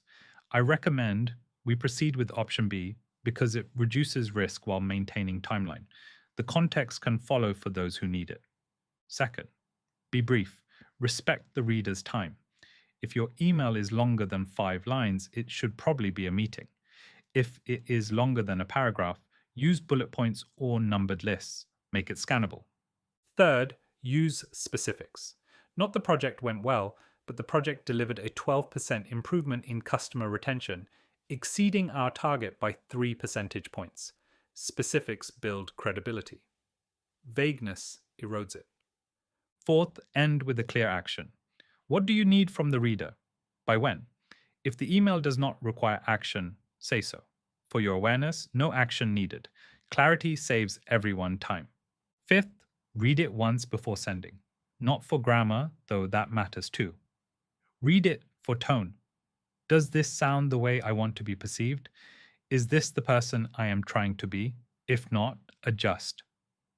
These 5 principles apply equally to formal emails, Slack messages, and any other written communication. They are simple, but they are powerful. Active listening as a leadership skill. One of the most overlooked communication skills is listening, not hearing. Listening. Most people listen to respond. They are formulating their answer while the other person is still talking. This is not listening. This is waiting. Active listening means giving your full attention to the other person, not checking your phone, not planning your response. Simply being present with what they are saying and trying to understand not just their words, but their meaning, their concern, their emotional state. The person who truly listens is rare in the modern workplace. And because they are rare, they are valued. People notice when you actually hear them, they feel it, and they remember it. Active listening is also a strategic advantage. When you truly listen, you gather information that other people miss. You hear the concern behind the question. You notice the hesitation in the agreement. You catch the subtext that reveals what someone really thinks, as opposed to what they are willing to say publicly. The best communicators I have worked with are not the best speakers. They are the best listeners. Because listening, done well, gives you everything you need to speak with precision and impact when it is your turn. The principle of precision. At senior levels, attention is the scarcest resource. The people making decisions about your career do not have time for long explanations, caveats, or context setting. They need you to get to the point clearly and quickly. This does not mean being curt or dismissive. It means being precise. Every word earns its place. Every sentence moves the conversation forward. There is no fluff, no padding, no throat clearing. I worked with a brilliant technology leader who could not get buy-in for her proposals. When I observed her presentations, the pattern was clear. She would spend 10 minutes providing context before arriving at her recommendation. By the time she got to the point, she had lost half the room. We restructured her approach. Lead with the recommendation, then provide the supporting evidence, then address the risks. This is how senior decision makers process information. They want to know what you think first, then they will decide whether they need the supporting detail. The difference was immediate. Her proposals started getting approved, not because the content changed, but because the communication did. The art of saying less. There is a counterintuitive truth about communication. Saying less almost always has more impact than saying more. When you pile on arguments, qualifiers, and supporting details, you dilute your message. Your audience cannot distinguish between what is important and what is padding. When you make one clear point and let it breathe, it lands with force. This is especially true in high-stakes conversations. If you're asking for a budget, a headcount, or a promotion, your case should be built around 2 or 3 compelling points, not 12. 2 or 3 points can be remembered, discussed, and advocated for. 12 points become a blow. The same principle applies to how you speak in meetings. Many professionals feel the need to contribute constantly to demonstrate that they are engaged and knowledgeable. This often has the opposite effect. The person who speaks less but with more precision is perceived as more authoritative than the person who speaks constantly but says little of substance. A practical rule I offer. Before you speak, ask yourself three questions. Does this need to be said? Does this need to be said by me? Does this need to be said right now? If the answer to all three is yes, speak. If not, stay quiet and notice how your silence makes your eventual contributions more powerful. Voice, pace, and the strategic pause. I want to return to something we touched on in the chapter on confidence because it is so important that it deserves deeper treatment in the context of communication. Your voice is not just a delivery mechanism for words, it is in itself a communication tool. The pace at which you speak, the pitch, the volume, and particularly the pauses all communicate something independent of the words themselves. Most professionals in high pressure situations speak too fast, too high, and without enough pauses. This is the sound of a nervous system in activation, and every person listening can hear it. Here is what commanding communication sounds like: a slightly lower pitch than your conversational default, not artificially low, just grounded. Your voice comes from your diaphragm, not your throat, giving it resonance and warmth. Your pace is measured. You are not rushing. You are not filling every moment with sound. You trust the silence. And then there are the pauses. Strategic pauses are the secret weapon of every compelling speaker. A pause before a key point creates anticipation. A pause after a key point lets it land. A pause when you are asked a difficult question shows that you are thinking, not scrambling. I have trained hundreds of professionals in this, and the transformation is always striking. The same person saying the same words with adjusted pace and strategic pauses suddenly sounds like a different caliber of leader. The content has not changed, the delivery has, and delivery, more than we would like to admit, determines how our content is received. How to say things at work. One of the things I hear most often from people I work with is, I know what I want to say, I just do not know how to say it. So let me give you some practical language for common workplace situations. These are not scripts, they are starting points that you can adapt to your own voice. When you disagree with a senior person, I see the reasoning behind that approach. My concern is that it may not account for a particular factor. Can I share an alternative perspective? Notice what this does. It validates their thinking first, then it introduces your concern without attacking. Then it asks permission to share more, which almost always gets a yes. When you need to push back on an unreasonable request, I want to make sure I deliver this at the standard it deserves. To do that, I would need either more time or a different scope. Which would you prefer? This is brilliant because it does not say no. It says yes, but with conditions. You are being helpful, not obstructive. And you are giving them the choice, which makes them feel in control, even as you are setting a boundary. When you're asked a question you do not know the answer to, I do not have that information to hand, but I will find out and come back to you by end of day tomorrow. That is a good question, and I want to give you an accurate answer. This is so much more powerful than fumbling through a half answer. It communicates honesty, confidence, and reliability. Nobody expects you to know everything. They expect you to be honest about what you do not know and reliable about following up. When you want to introduce an idea, I have been thinking about something that could address a particular challenge. It is still forming, but I would value your perspective on it. This frames you as a strategic thinker without overpromising. It also invites collaboration, which makes the other person invested in your idea. When you need to address conflict, I want to make sure we are aligned because I think there may be a gap between how I understood this and how you are seeing it. Can we take 5 minutes to get on the same page? This is calm, non confrontational, and focused on alignment rather than blame.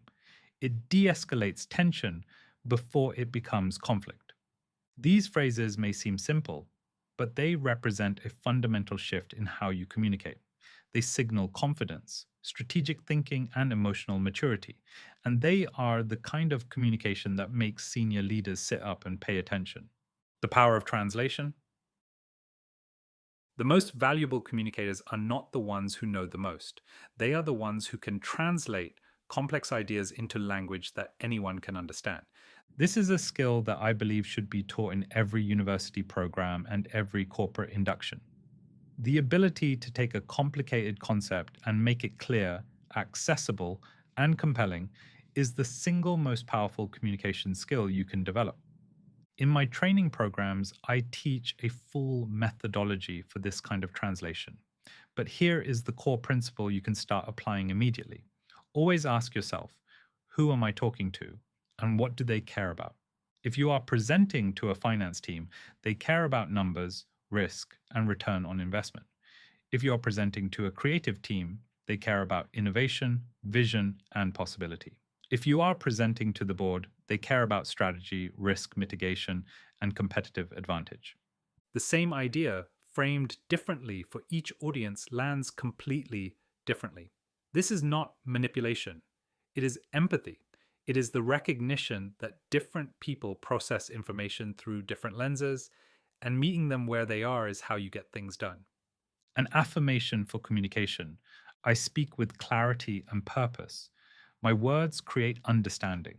I communicate with confidence because I have something valuable to say. Chapter 7: The Relationship Game. The myth of networking.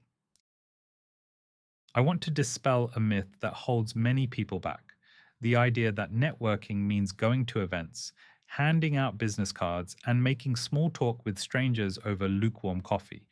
That is not networking, that is performing. And for most people, it is exhausting and ineffective. Real networking is relationship building, and it happens in the everyday moments of your professional life. A thoughtful question asked in a meeting, a follow up email after someone mentioned a challenge, an introduction between two people who should know each other, a message of congratulation when someone achieves something significant, a phone call to check in on someone who has been going through a difficult time. These are the actions that build genuine social capital. Not the grand gestures, but the consistent small investments in other people's lives. I want to share something I learned at HelloFresh during the scaling phase. The executives who built the strongest networks were not the ones attending every social event.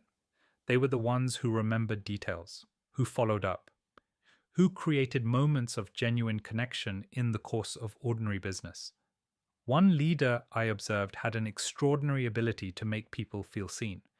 In a 30-second interaction, she would ask about something specific from your previous conversation, listen to the answer with genuine interest, and then offer something useful. It was never elaborate. It was never performative. It was simply human. And it made everyone want to work with her. That is what real networking looks like. It is not a strategy overlaid on your personality. It is your personality, refined and directed with intention. Be genuinely curious about people. Remember what matters to them. Follow up, add value, and let the relationships develop naturally. The most powerful network in the world is not the largest. It is the one filled with people who genuinely want to see you succeed. The relationship map. I want to give you a practical tool that I use with every leader I coach. It is called the relationship map, and it will fundamentally change how you think about your professional network. Take a piece of paper and draw 3 concentric circles. The inner circle represents your hot relationships, people who actively advocate for you, who would make sacrifices to help you, who genuinely want you to succeed. Write their names. The middle circle represents your warm relationships, people who think positively about you, who would make time for you, who would help within reasonable bounds. Write their names. The outer circle represents your cold relationships, people you barely interact with, people who have minimal positive history with you, people who represent untapped potential. Write their names, particularly those who are influential. Now step back and look at the map. How many people are in each circle? Where are the gaps? Are there influential people in your outer circle who should be in your middle circle? Are there warm relationships that you are neglecting that might be cooling? This map is your relationship strategy at a glance. It tells you exactly where to invest. You warm the cold relationships that matter strategically. You deepen the warm relationships that have the most potential. You maintain the hot relationships that are your greatest assets. Most professionals have never done this exercise. They have a vague sense of who they know and who knows them, but they have never mapped it strategically. When you do, the opportunities for investment become immediately clear. The generosity principle. I want to end this chapter with a principle that has guided my approach to relationships throughout my career. Be the most generous person in every room you enter. Not generous with your money, generous with your attention, your credit, your knowledge, your time, and your genuine care. When someone does good work, tell them specifically what they did well and why it mattered. When you learn something useful, share it with someone who could benefit. When you see someone struggling, offer help without being asked. When someone asks for your opinion, give it honestly and with care. This generosity is not weakness. It is not naivety. It is strategic in the deepest sense. Because the person who consistently adds value to others' lives becomes the person everyone wants to work with. And the person everyone wants to work with is the person who gets opportunities, advocacy, and support. I built my entire career on this principle. Not because I am naturally generous, though I like to think I am, but because I learned through years of observation that the professionals who rise fastest are the ones who create the most value for the people around them. Give more than you take, help more than you ask, and watch what happens to your career. Let me share something that took me years to learn and that I wish someone had told me on my first day in corporate life. 70 to 85% of meaningful career opportunities come through your network, not through job boards, not through applications, not through being the best candidate on paper, through relationships. This statistic is not speculation. It is documented across multiple decades of research, and it should change how you think about every single interaction you have at work. I was never the top performer in any organization I worked for. I will be honest about that. I was good. I was sometimes very good, but there were people who were technically better than me in almost every role I held. What I had, and what made all the difference, was relationships. I placed myself in rooms I did not belong in. I built connections with people at every level. I was the person who asked genuine questions and actually listened to the answers. I praised leaders where others stayed silent. I learned to outplay with calm, slower body language, eye contact, smiling, genuine interest. Over time, those relationships compounded. Opportunities appeared that were not advertised. Doors opened that I did not know existed. The compound effect of relationship investment is extraordinary, but it takes time and it requires genuine intent. The trust equation. Trust is the foundation of every meaningful professional relationship. Without it, nothing else works. Trust is built through 4 elements. The first is reliability. You do what you say you will do consistently, not occasionally, consistently.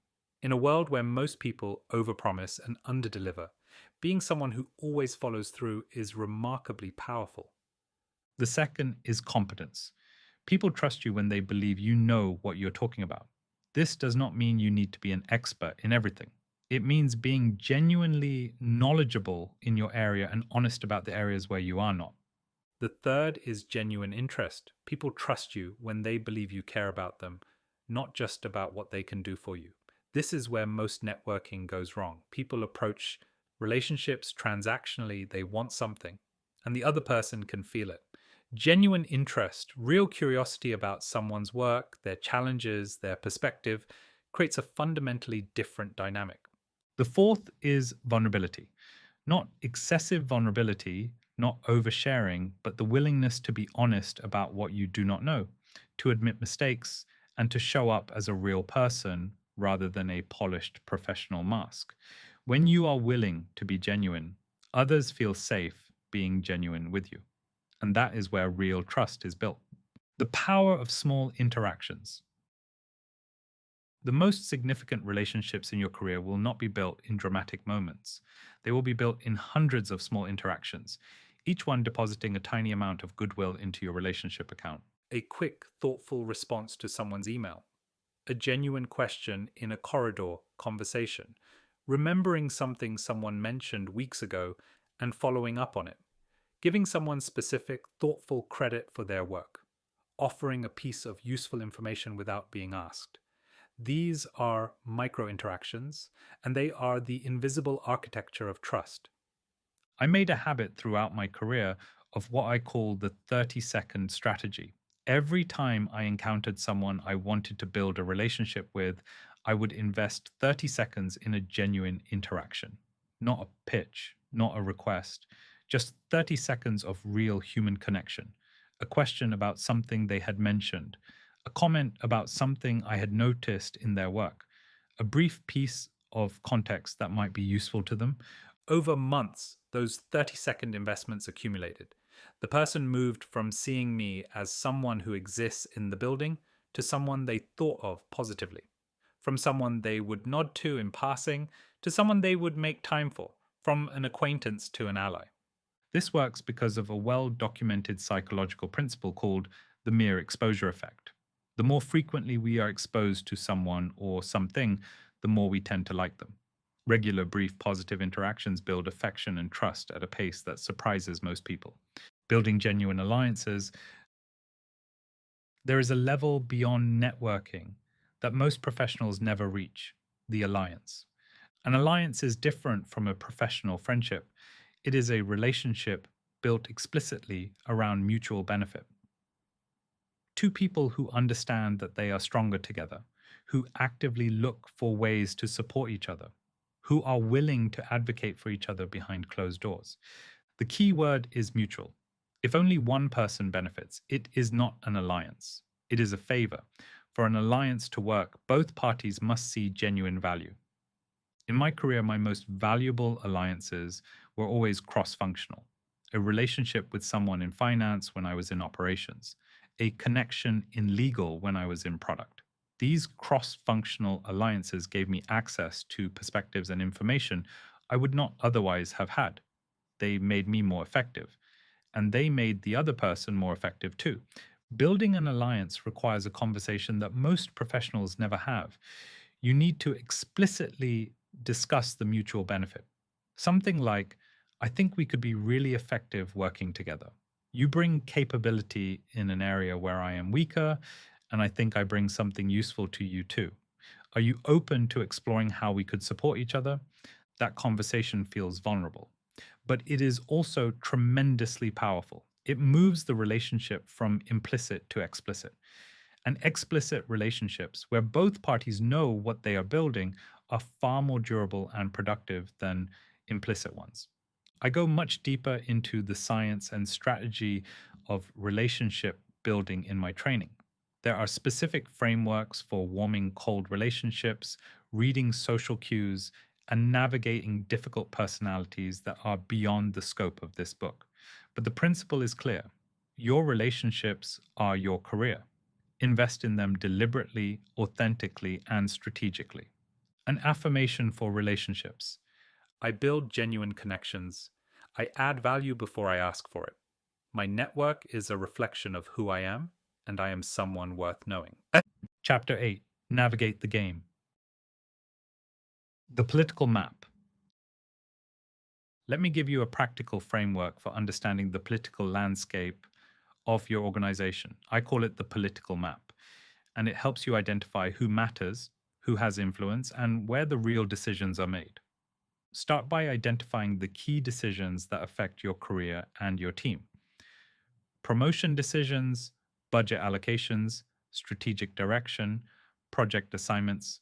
For each decision, ask who formally makes this decision and who informally influences it.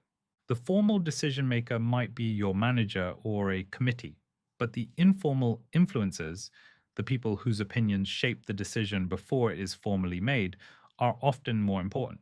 These might be senior leaders who are consulted, peers who are respected, or external stakeholders who carry weight. Map these influence pathways. You will often discover that the real power lies not in the obvious places, but in the relationships between decision makers. The person who has the ear of the CEO may be more influential than someone 2 levels above you in the hierarchy. Once you understand the influence map, you can be strategic about where you invest your relationship energy. You do not need to build deep relationships with everyone. You need to build them with the people who matter most to the decisions that affect your future. This is not manipulation. This is awareness. And awareness combined with genuine relationship building is what separates strategic professionals from those who leave their careers to chance. Conflict as opportunity. I want to reframe something that most people see as purely negative: conflict. Conflict at work is inevitable. Different people have different priorities, different perspectives, and different interests. When those differences collide, conflict emerges.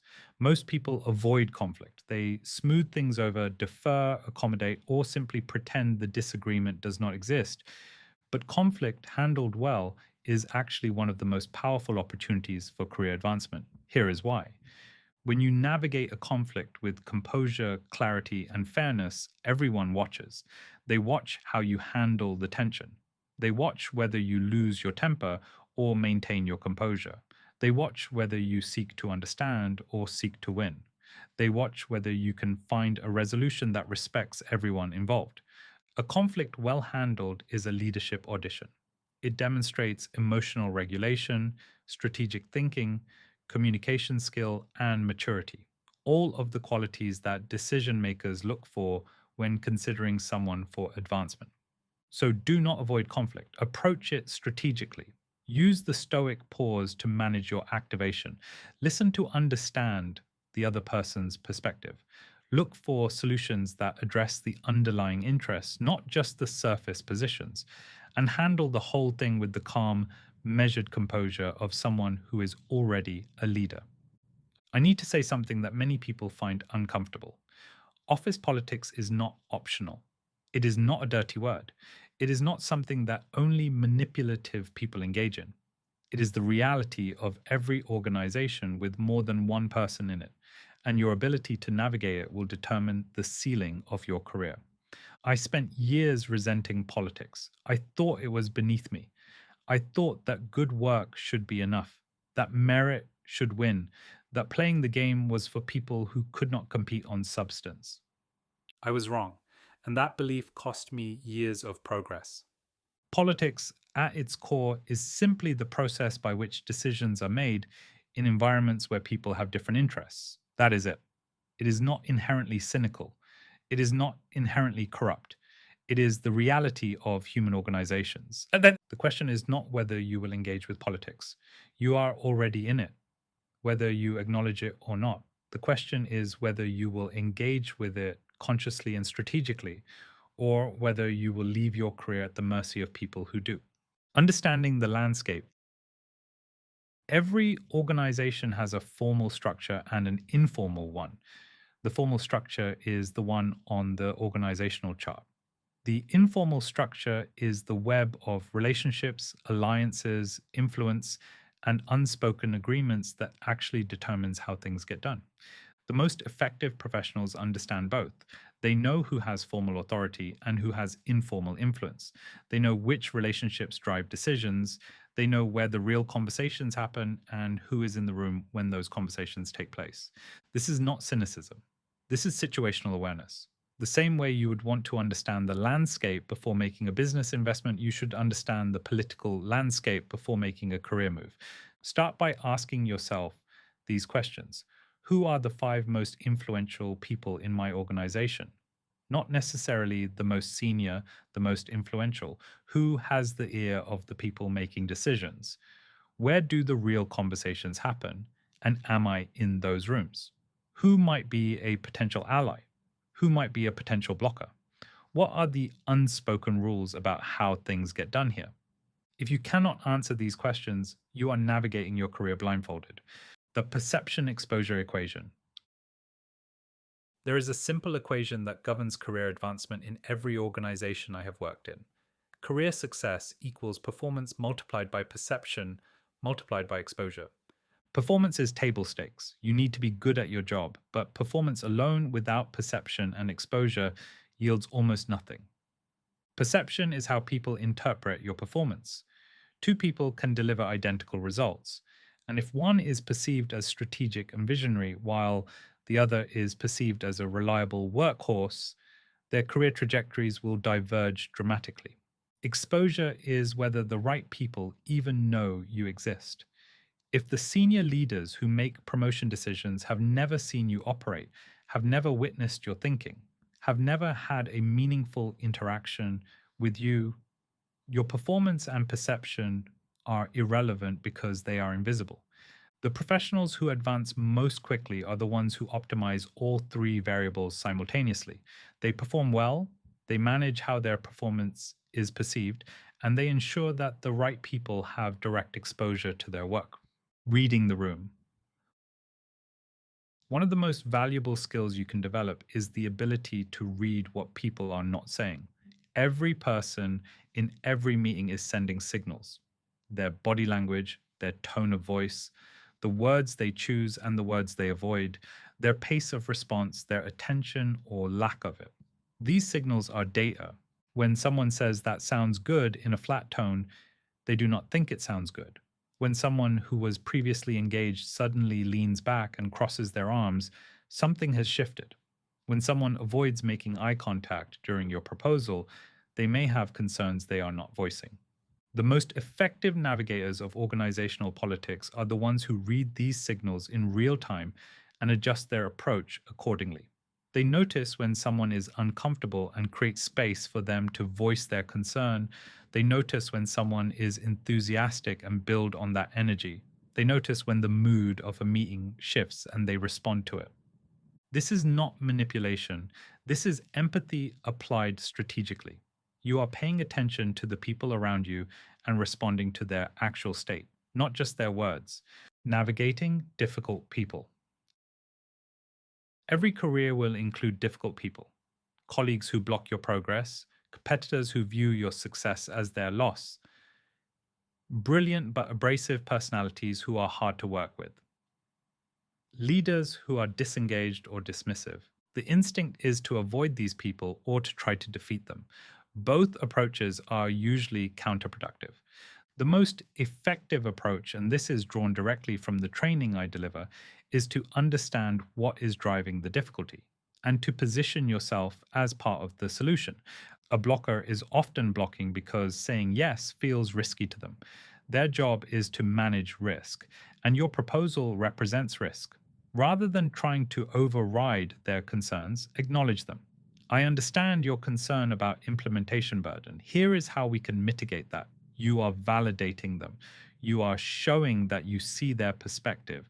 That dramatically increases the likelihood that they move from blocker to supporter. A competitor is often competing because they feel threatened. Rather than competing harder, which escalates the tension, make them feel secure. Be generous with credit. Look for areas of genuine collaboration. Make it clear that their success does not threaten yours. Over time, the competitive dynamic often softens into something more productive. A difficult personality is almost always difficult for a reason. They feel unheard or undervalued or threatened. When you take the time to understand the underlying concern and address it, the difficulty often dissolves. This is not weakness. This is sophisticated relationship management. There are, of course, people who are genuinely toxic, people who are intentionally destructive, who undermine others, who create harmful environments. You do not need to warm those relationships. You simply need to manage them safely and protect yourself. The diplomat's skill is knowing the difference: when to act and when to wait. Strategic patience is one of the most undervalued skills in professional life. Not every battle is worth fighting. Not every hill is worth dying on. Sometimes the most powerful thing you can do is nothing and wait for the situation to resolve itself. But equally, there are moments when decisive action is required, when waiting becomes passivity, when patience becomes avoidance. The skill is knowing the difference. And the way you develop that skill is through the Stoic practice we discussed earlier. Check in with yourself. Am I waiting because it is strategically wise? Or am I waiting because I am afraid? Am I acting because the moment demands it? Or am I acting from impulse? The best navigators of organizational politics operate with a calm, strategic patience, punctuated by decisive moments of bold action. They do not rush, they do not react impulsively, but when they move with conviction, an affirmation for navigating the game. I understand the landscape I am in. I navigate with integrity and intelligence. I do not need to play dirty to play well. Chapter 9: The Promotion Paradox. The long game. I want to end this chapter with something that I think is particularly important for people who are ambitious and impatient. I know because I was one of them. Career advancement at senior levels takes time, not because you're not ready, but because the system moves slowly. Beliefs take time to shift. Relationships take time to deepen. Narratives take time to change. The positioning work we have discussed is not a quick fix.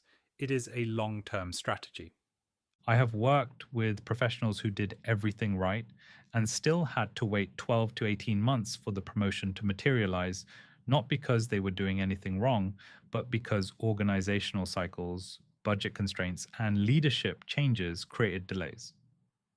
The temptation in those moments is to become frustrated, to question whether the strategy is working, to revert to old patterns of just working harder and hoping someone notices. Resist that temptation. If you are doing the work, building the visibility, deepening the relationships, managing the perception, the results will come. The compound effect is real, but compound effects take time. This is where the Stoic principle of focusing on what you can control becomes invaluable. You cannot control the timing of a promotion. You can control whether you are building the strongest possible case for it. You cannot control whether the board approves a new role. You can control whether you are the obvious candidate when they do. Do the work, trust the process, and have the patience to let the long game play out. Because when it does, the results are not just good, they are extraordinary. The Strategic Career Dashboard. Let me give you a tool that will help you track your progress in building your strategic career. I call it the Strategic Career Dashboard, and it covers 4 metrics. The first is visibility score. On a scale of 1 to 10, how visible are you to the people who make decisions about your future? Have you presented to senior leadership recently? Have you contributed to strategic conversations? Is your work seen beyond your immediate team? The second is relationship depth. On a scale of 1 to 10, how deep are your relationships with key stakeholders? Can you name 3 people who would actively advocate for your promotion? Do senior leaders know you as a person or just as a job title? The third is narrative clarity. On a scale of 1 to 10, how clear and compelling is the story that surrounds you? If someone asked a decision maker about you, would they have a clear, positive, specific answer? Or would they struggle to articulate what makes you special? The fourth is evidence strength. On a scale of 1 to 10, how strong is your evidence portfolio? Can you quantify your impact? Can you articulate a pattern of success? Can you connect your contributions to organizational strategy? Score yourself honestly across all 4. Where you are weakest is where you should focus your energy for the next 90 days. Revisit this dashboard every quarter. Track your progress, celebrate improvements, and address the gaps with the same strategic rigor you would apply to any business challenge. Here is the paradox that catches nearly every high performer at some point in their career. The harder you work, the less likely you are to be promoted. I know that sounds counterintuitive, perhaps even offensive.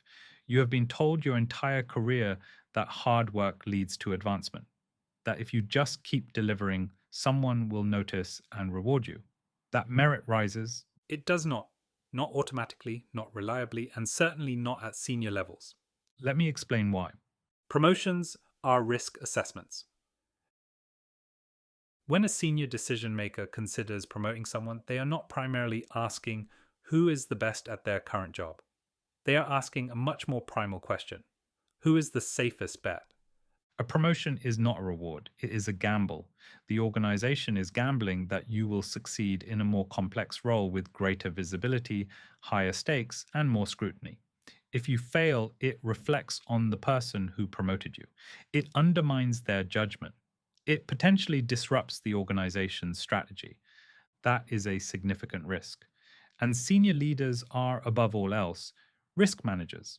This means that no matter how hard you work, no matter how many projects you deliver, if decision makers perceive you as a high risk appointment, you will not be promoted. Conversely, if they perceive you as the inevitable next step, the safe, obvious choice, barriers to your promotion collapse. This is the fundamental shift in thinking that separates people who get promoted from people who wait to be promoted. You are not trying to prove you deserve it. You are trying to reduce the perceived risk of giving it to you. The two careers. Every professional operates two simultaneous careers, and most people only consciously build one. The first is your delivery career. This is what you do day to day: projects, targets, KPIs, quarterly objectives. Your job description is entirely about your delivery career. Your performance reviews are almost entirely about your delivery career. The second is your strategic career. This is invisible on your job description. It rarely appears in performance reviews, yet it determines 80% of your advancement trajectory. Your strategic career is built on positioning, relationships, narrative authority, and cross functional visibility. It is about how senior decision makers think of you when you are not in the room. It is about which opportunities you are considered for. It is about the story people tell about your capabilities. Most high performers spend 95% of their energy on the delivery career and 5% on the strategic career. Then they wonder why they plateau. The elite professionals I have worked with understand this instinctively. They maintain delivery excellence because without it, you have no credibility. But they deliberately invest 30 to 40% of their strategic energy in building their strategic career. They say no to certain delivery tasks because they are working on visibility. They attend cross-functional meetings even when they are not required. They contribute to strategic initiatives that do not directly impact their targets. They are playing the long game. Becoming the inevitable candidate. There is a crucial distinction between campaigning for promotion and engineering inevitability. Most people campaign. They ask for promotion. They present their qualifications. They make the case. Ironically, this often undermines them. Campaigning signals uncertainty. It suggests that you do not already belong at the next level. The elite do not campaign. They engineer inevitability. They position themselves such that promotion feels like the obvious next step, not a favor being asked for. How? By already operating at the level they want to be promoted to. I worked with someone who wanted to move from a category head to a director role. Instead of asking for the promotion, she started behaving like a director. She attended director level meetings and contributed meaningfully.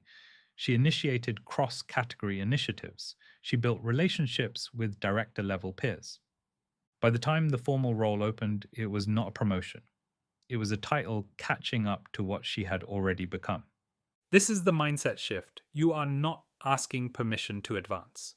You are demonstrating that you have already advanced, and the title simply needs to reflect reality. I teach a complete 90-day framework for this kind of strategic positioning in my training programs. It breaks the process into specific weekly actions: building stakeholder relationships, creating visible impact, shifting perception incrementally, and consolidating support. The detail is beyond what we can cover here, but the principle is universal. Become what you want to be promoted into before the formal title catches up. The power of evidence. When you do have conversations about your advancement, your case should be built on evidence, not hope. There is a significant difference between saying I have worked really hard this year and saying I have led 3 major operational expansions that added 450,000 square feet of capacity, increased throughput by 52%, and reduced cost per unit by 12%. Delivering £4.8 million in annual savings. The first is a feeling. The second is undeniable. Most professionals do not know their numbers. They cannot quantify their impact. This is a critical gap. Every significant piece of work you have done has numbers attached to it: cost reduction, revenue increase, time savings, adoption rates, quality improvements.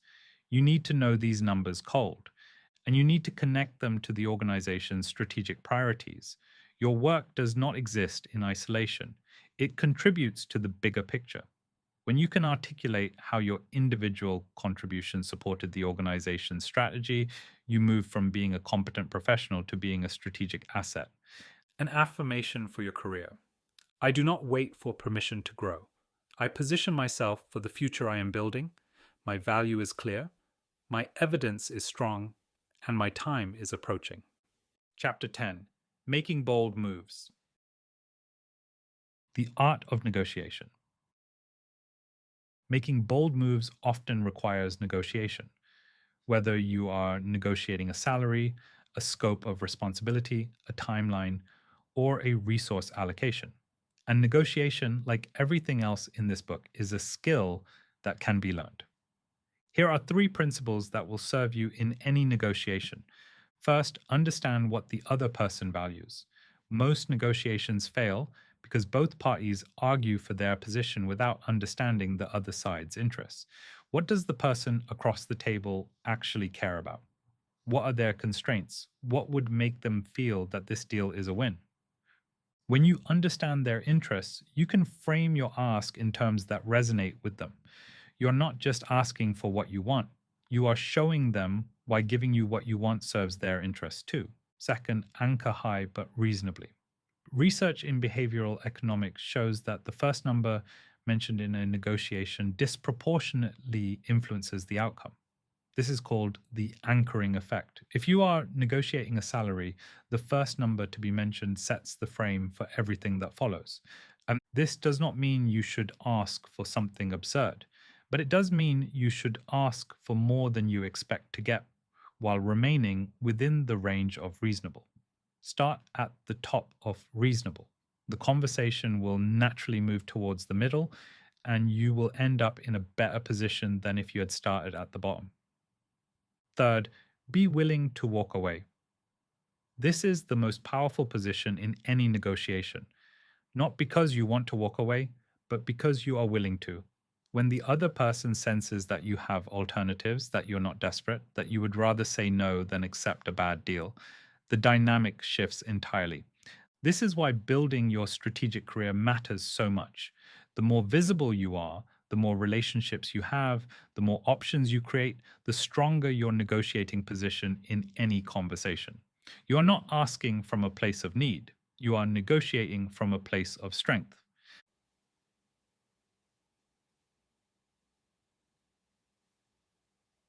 Conversations that change careers. Let me share a few examples of career changing conversations, the kind of moments where someone shifts from being a passive participant in their career to an active architect of it. A product director I worked with had been in her role for 3 years. She was excellent. Everyone knew it. But she had never had a direct conversation about her ambitions with anyone senior. She assumed they knew. They did not. We crafted a simple conversation with her skip level leader. She said, I want to be transparent about where I am headed. I am committed to this organization and I want to grow into a VP role here. I have been thinking about what that requires, and I would love your perspective on what I need to focus on. That conversation changed everything. Not because the VP said, yes, here is a promotion, but because it put her on the radar in a way that 3 years of excellent delivery had not. The VP started including her in strategic discussions. He started mentioning her in conversations with other senior leaders. Within 8 months, she was promoted. Another example: a finance manager was struggling with a colleague who consistently took credit for his work. Rather than complaining or confronting aggressively, he had a calm, direct conversation. He said, I want to make sure our collaboration is working well for both of us. I have noticed a few instances where the contribution of my team was not fully represented. I do not think it is intentional, but I want to address it so we can keep working effectively together. That conversation was uncomfortable, but it was also respectful, measured, and specific. The colleague adjusted their behavior. And the finance manager's reputation for handling difficult situations with maturity grew. These conversations are not about being aggressive or demanding. They are about being clear, calm, and intentional. They are about treating your career as something you actively shape rather than something that happens to you. There's a moment in every career where strategy, preparation, and patience must give way to boldness, where you have to step forward and claim what you want clearly and without apology. For many people, this is the hardest part. Not the preparation, not the strategy, the ask itself. I understand the fear. I have felt it. The fear that you will be seen as presumptuous, the fear that you will be rejected, the fear that by asking, you will somehow damage the relationship you have built. But here is what I have learned, both from my own experience and from working with hundreds of senior professionals. The ask is rarely as risky as it feels, and the cost of not asking is almost always greater than the cost of asking. The psychology of requests. Understanding how decision makers process requests is fundamental to making effective ones. And here is the key insight: decision makers evaluate risk, not merit. When you make a request, whether it is for a budget, a headcount, a promotion, or a new responsibility, the person on the other side is not primarily thinking about whether you deserve it. They are thinking about what could go wrong if they say yes. This changes everything about how you frame your ask. Instead of building a case for why you deserve something, you build a case for why saying yes is the low risk option. Let me give you a practical example. Imagine you want to ask for a budget increase for your team. Here is the high risk version. I think my team deserves more budget because we have been working really hard and we are stretched. Here is the low risk version. I have identified an opportunity that would deliver an estimated £300,000 in cost savings over 12 months. To capture it, I need an additional £40,000 in budget. Here is the analysis showing the expected return and the risk mitigation I have built in. The second version does three things. It frames the ask around business value, not personal desert. It quantifies the return, and it proactively addresses risk. The decision maker's primary objection has been preempted. Timing and framing. When you ask matters almost as much as what you ask for. Every organization operates in cycles: budget cycles, planning cycles, attention cycles. There are moments when decision makers are open to new ideas and moments when they are not. There are moments when resources are available and moments when they are locked down. The professionals who get what they ask for are the ones who read these cycles and time their asks accordingly. They do not ask for budget in the middle of a cost cutting exercise. They do not ask for promotion during a restructuring. They read the organizational weather and choose their moment. Framing also matters enormously. The same request, framed differently, produces entirely different responses. Compare these two framings of the same ask. First, I want to take on the new market expansion project. Second, I have been thinking about the challenges we will face in the new market, and I have some ideas about how to navigate them. I would love to contribute to that initiative. The first is self-focused. The second is organization-focused. The first sounds like you want something for yourself. The second sounds like you want to contribute to something that matters. The substance is identical. The framing changes everything. When to be bold. There are moments in your career when incremental progress is not enough, when you need to make a bold move that changes your trajectory. These moments often come disguised as risk: a new role that scares you, a project that stretches you beyond what you have done before, a conversation that you have been avoiding, a decision to leave a comfortable situation for something with more growth potential. I want to share something from my own story. When I was in my early 20s, I made a decision that changed everything. I had been involved in things that were going nowhere productive. I had every reason to stay on that path. It was familiar and it felt safe in its own chaotic way. But I chose legitimacy. I chose a path that was harder, slower, and required me to build skills I did not have. I entered corporate life at 21 on low pay with a single belief. If I can win the wrong way, I can dominate the right way. That was a bold move. It was not comfortable, it was not easy, but it changed the entire trajectory of my life. I tell you this not because your bold move will look like mine, it will be entirely your own. I tell you this because bold moves are how careers are transformed, not by working harder within your current constraints, but by changing the constraints themselves. When you feel the pull towards something bigger, something that scares you a little, something that requires you to step out of the role you have been playing and into the one you want to play. That is the signal. That fear is not telling you to stop. It is telling you that you are at the edge of your comfort zone and growth lives on the other side. Leadership readiness. Part of making bold moves is demonstrating that you are ready for leadership. And leadership, at its core, is not about authority. It is about the ability to influence outcomes, develop others, and think strategically about the future. The transition from individual contributor to leader requires a fundamental shift. You move from being valued for what you deliver to being valued for what you enable. From solving problems yourself to building teams that solve problems. From tactical execution to strategic thinking. Senior leaders look for specific signals of readiness. Can this person think beyond their current scope? Can they handle ambiguity? Can they manage relationships across functions? Can they stay calm under pressure? Can they develop other people? Notice that none of these are about working harder. They are about thinking differently. And the beautiful thing is that everything we have covered in this book, confidence, emotional mastery, communication, relationships, strategic positioning, these are the building blocks of leadership readiness, an affirmation for bold moves. I am not defined by my comfort zone. I have the courage to ask for what I deserve and the grace to handle whatever comes next. My boldest move is trusting myself. Chapter 11, The Daily Playbook. The Power of Gratitude. Let me add one final practice to your playbook, one that might seem out of place in a book about career strategy, but is, in fact, deeply strategic. Practice gratitude, not as an abstract concept, but as a daily, specific practice.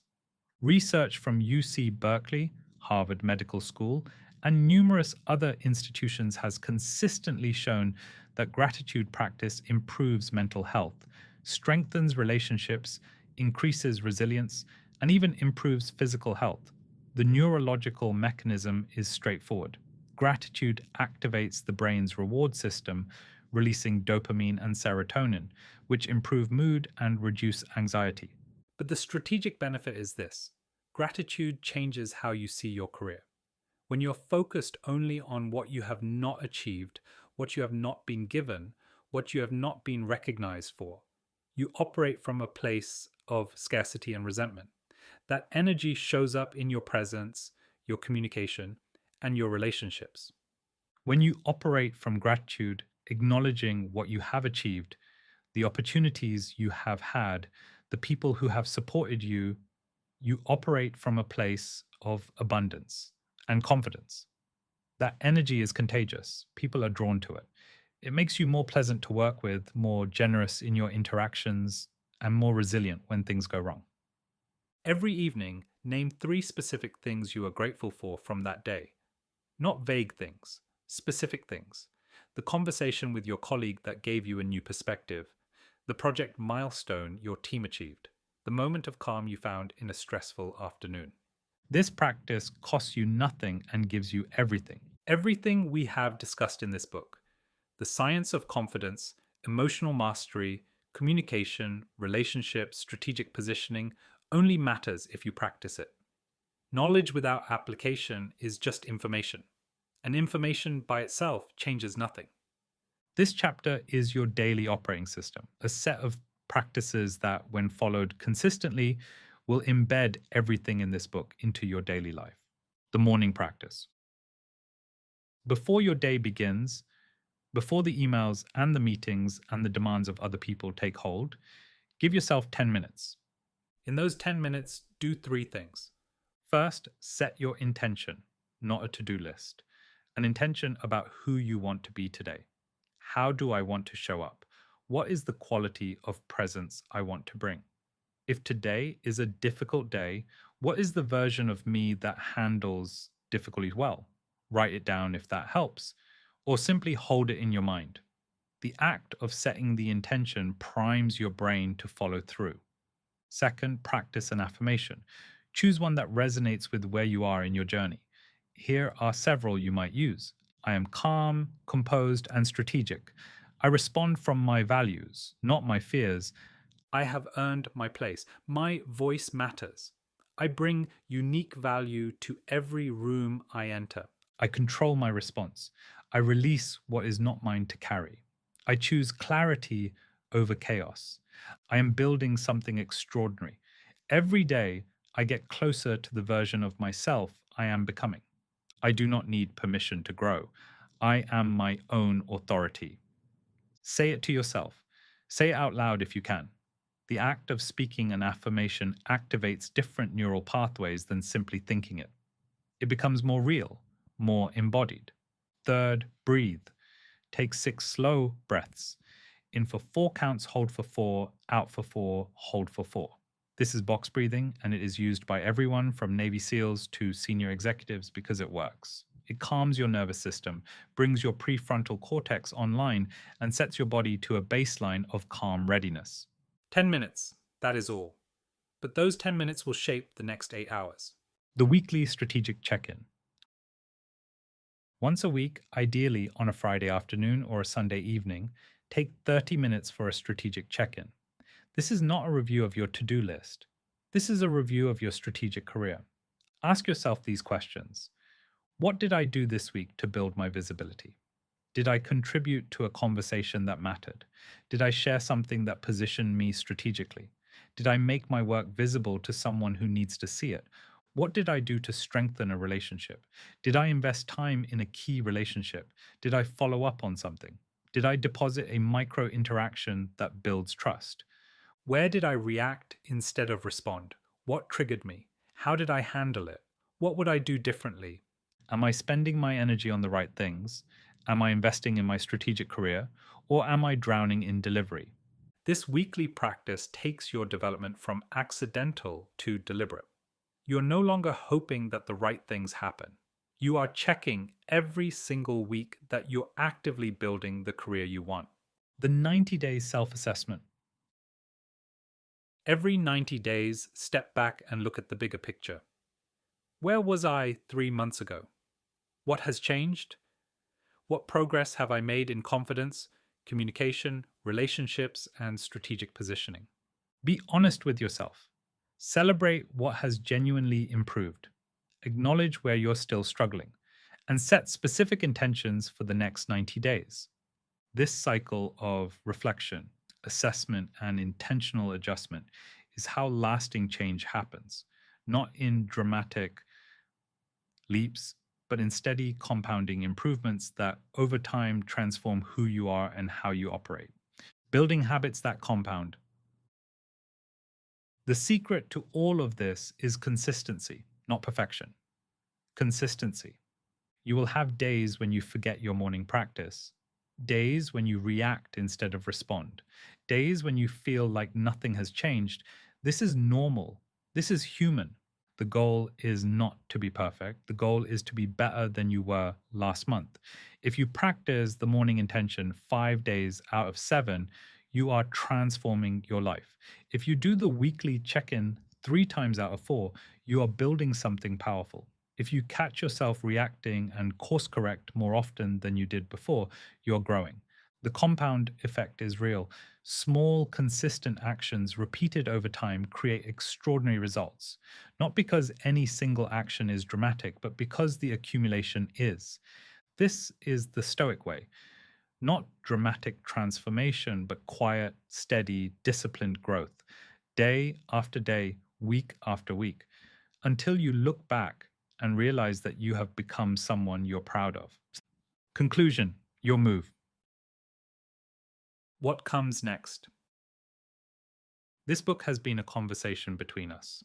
I have shared what I know. I have been as honest as I can be about the realities of professional life, both the uncomfortable truths and the empowering ones. But a conversation is not a destination, it is a beginning. In the coming weeks and months, you will face moments that test everything you have read here. A meeting where your confidence wavers, a trigger that catches you off guard, a political dynamic that feels overwhelming, a promotion conversation that does not go the way you hoped. In those moments, come back to these pages, not because this book has all the answers, but because it will remind you of who you are choosing to become. It will remind you that confidence is a practice, not a destination. That emotional regulation is a skill, not a personality trait. That your career is something you build, not something that happens to you. And if you find yourself wanting more, wanting deeper frameworks, more practice, more feedback, more community, then I would be honored for you to join me. Through OVD Lab, I have built everything I wished existed when I was navigating my own career: comprehensive training programs, AI powered tools, live coaching, and a community of people who are all committed to the same mission of being better, more strategic, more confident versions of themselves. But even if you never take another step beyond this book, know this: you are already different from who you were when you started reading. The awareness you now have, the frameworks, the science, the practices, these are yours. Nobody can take them from you. So go, be bold, be strategic, be calm, be kind, and be the professional that your younger self needed to meet. I believe in you. Now it is time for you to believe in yourself. We have covered a great deal of ground together. You now understand the hidden rules of the workplace and why performance alone is not enough. You understand the neuroscience of confidence and know that it is a skill, not a trait. You have a framework for emotional mastery rooted in Stoic philosophy that will keep you grounded in the most difficult moments. You understand why perception matters and how to manage it with integrity. You can communicate with precision, authority, and warmth. You know how to build relationships that compound into career changing opportunities. You understand the political landscape and how to navigate it without losing yourself. You see the promotion paradox for what it is and know how to position yourself as the inevitable candidate. And you have a daily practice that will embed all of this into your life. But knowledge, as I said at the beginning, is not enough. Application is what transforms. So here is my challenge to you: pick one thing from this book, just one, and start practicing it tomorrow. Not next week, not when things calm down at work, tomorrow. Maybe it is the morning affirmation. Maybe it is the strategic pause. Maybe it is the perception audit.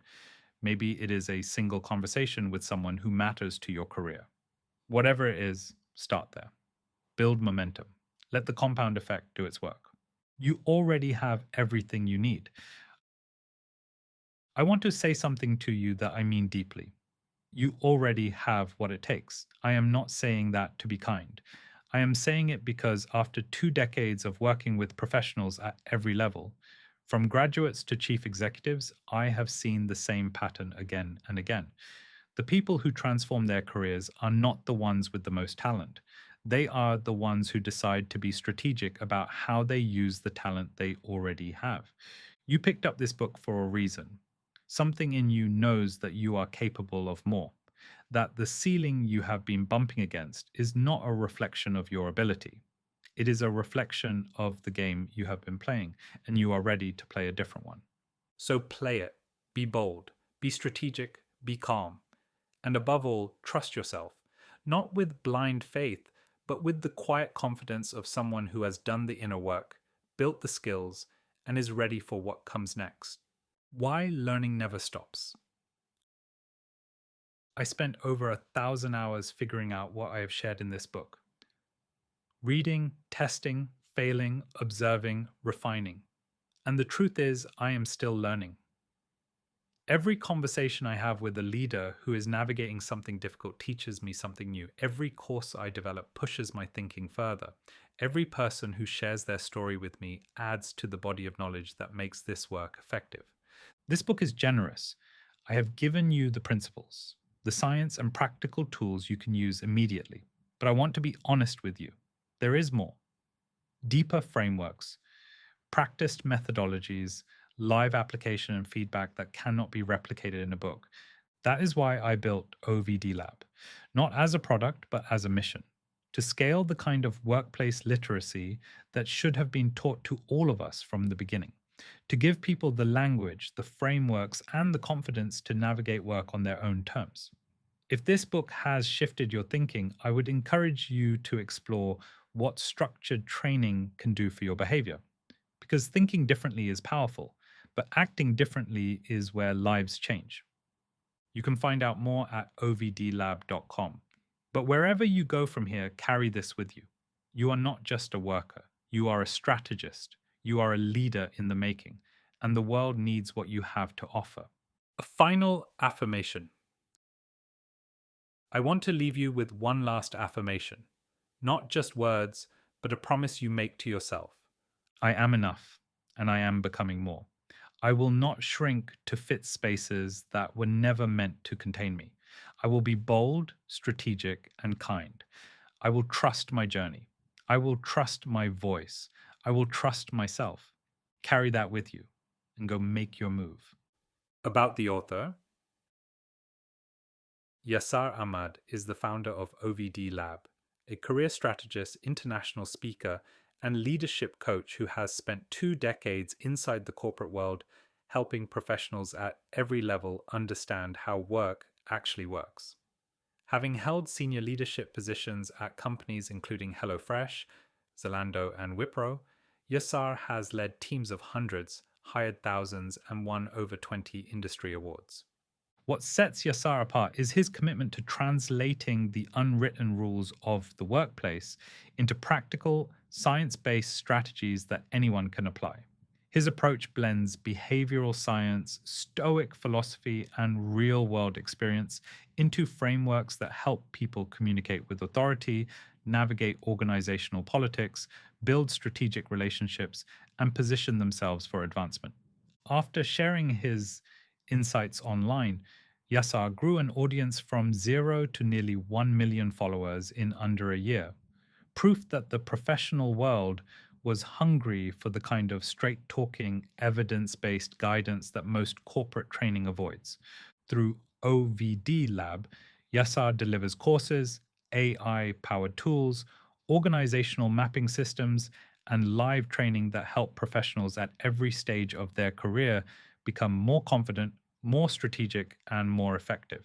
His mission is simple.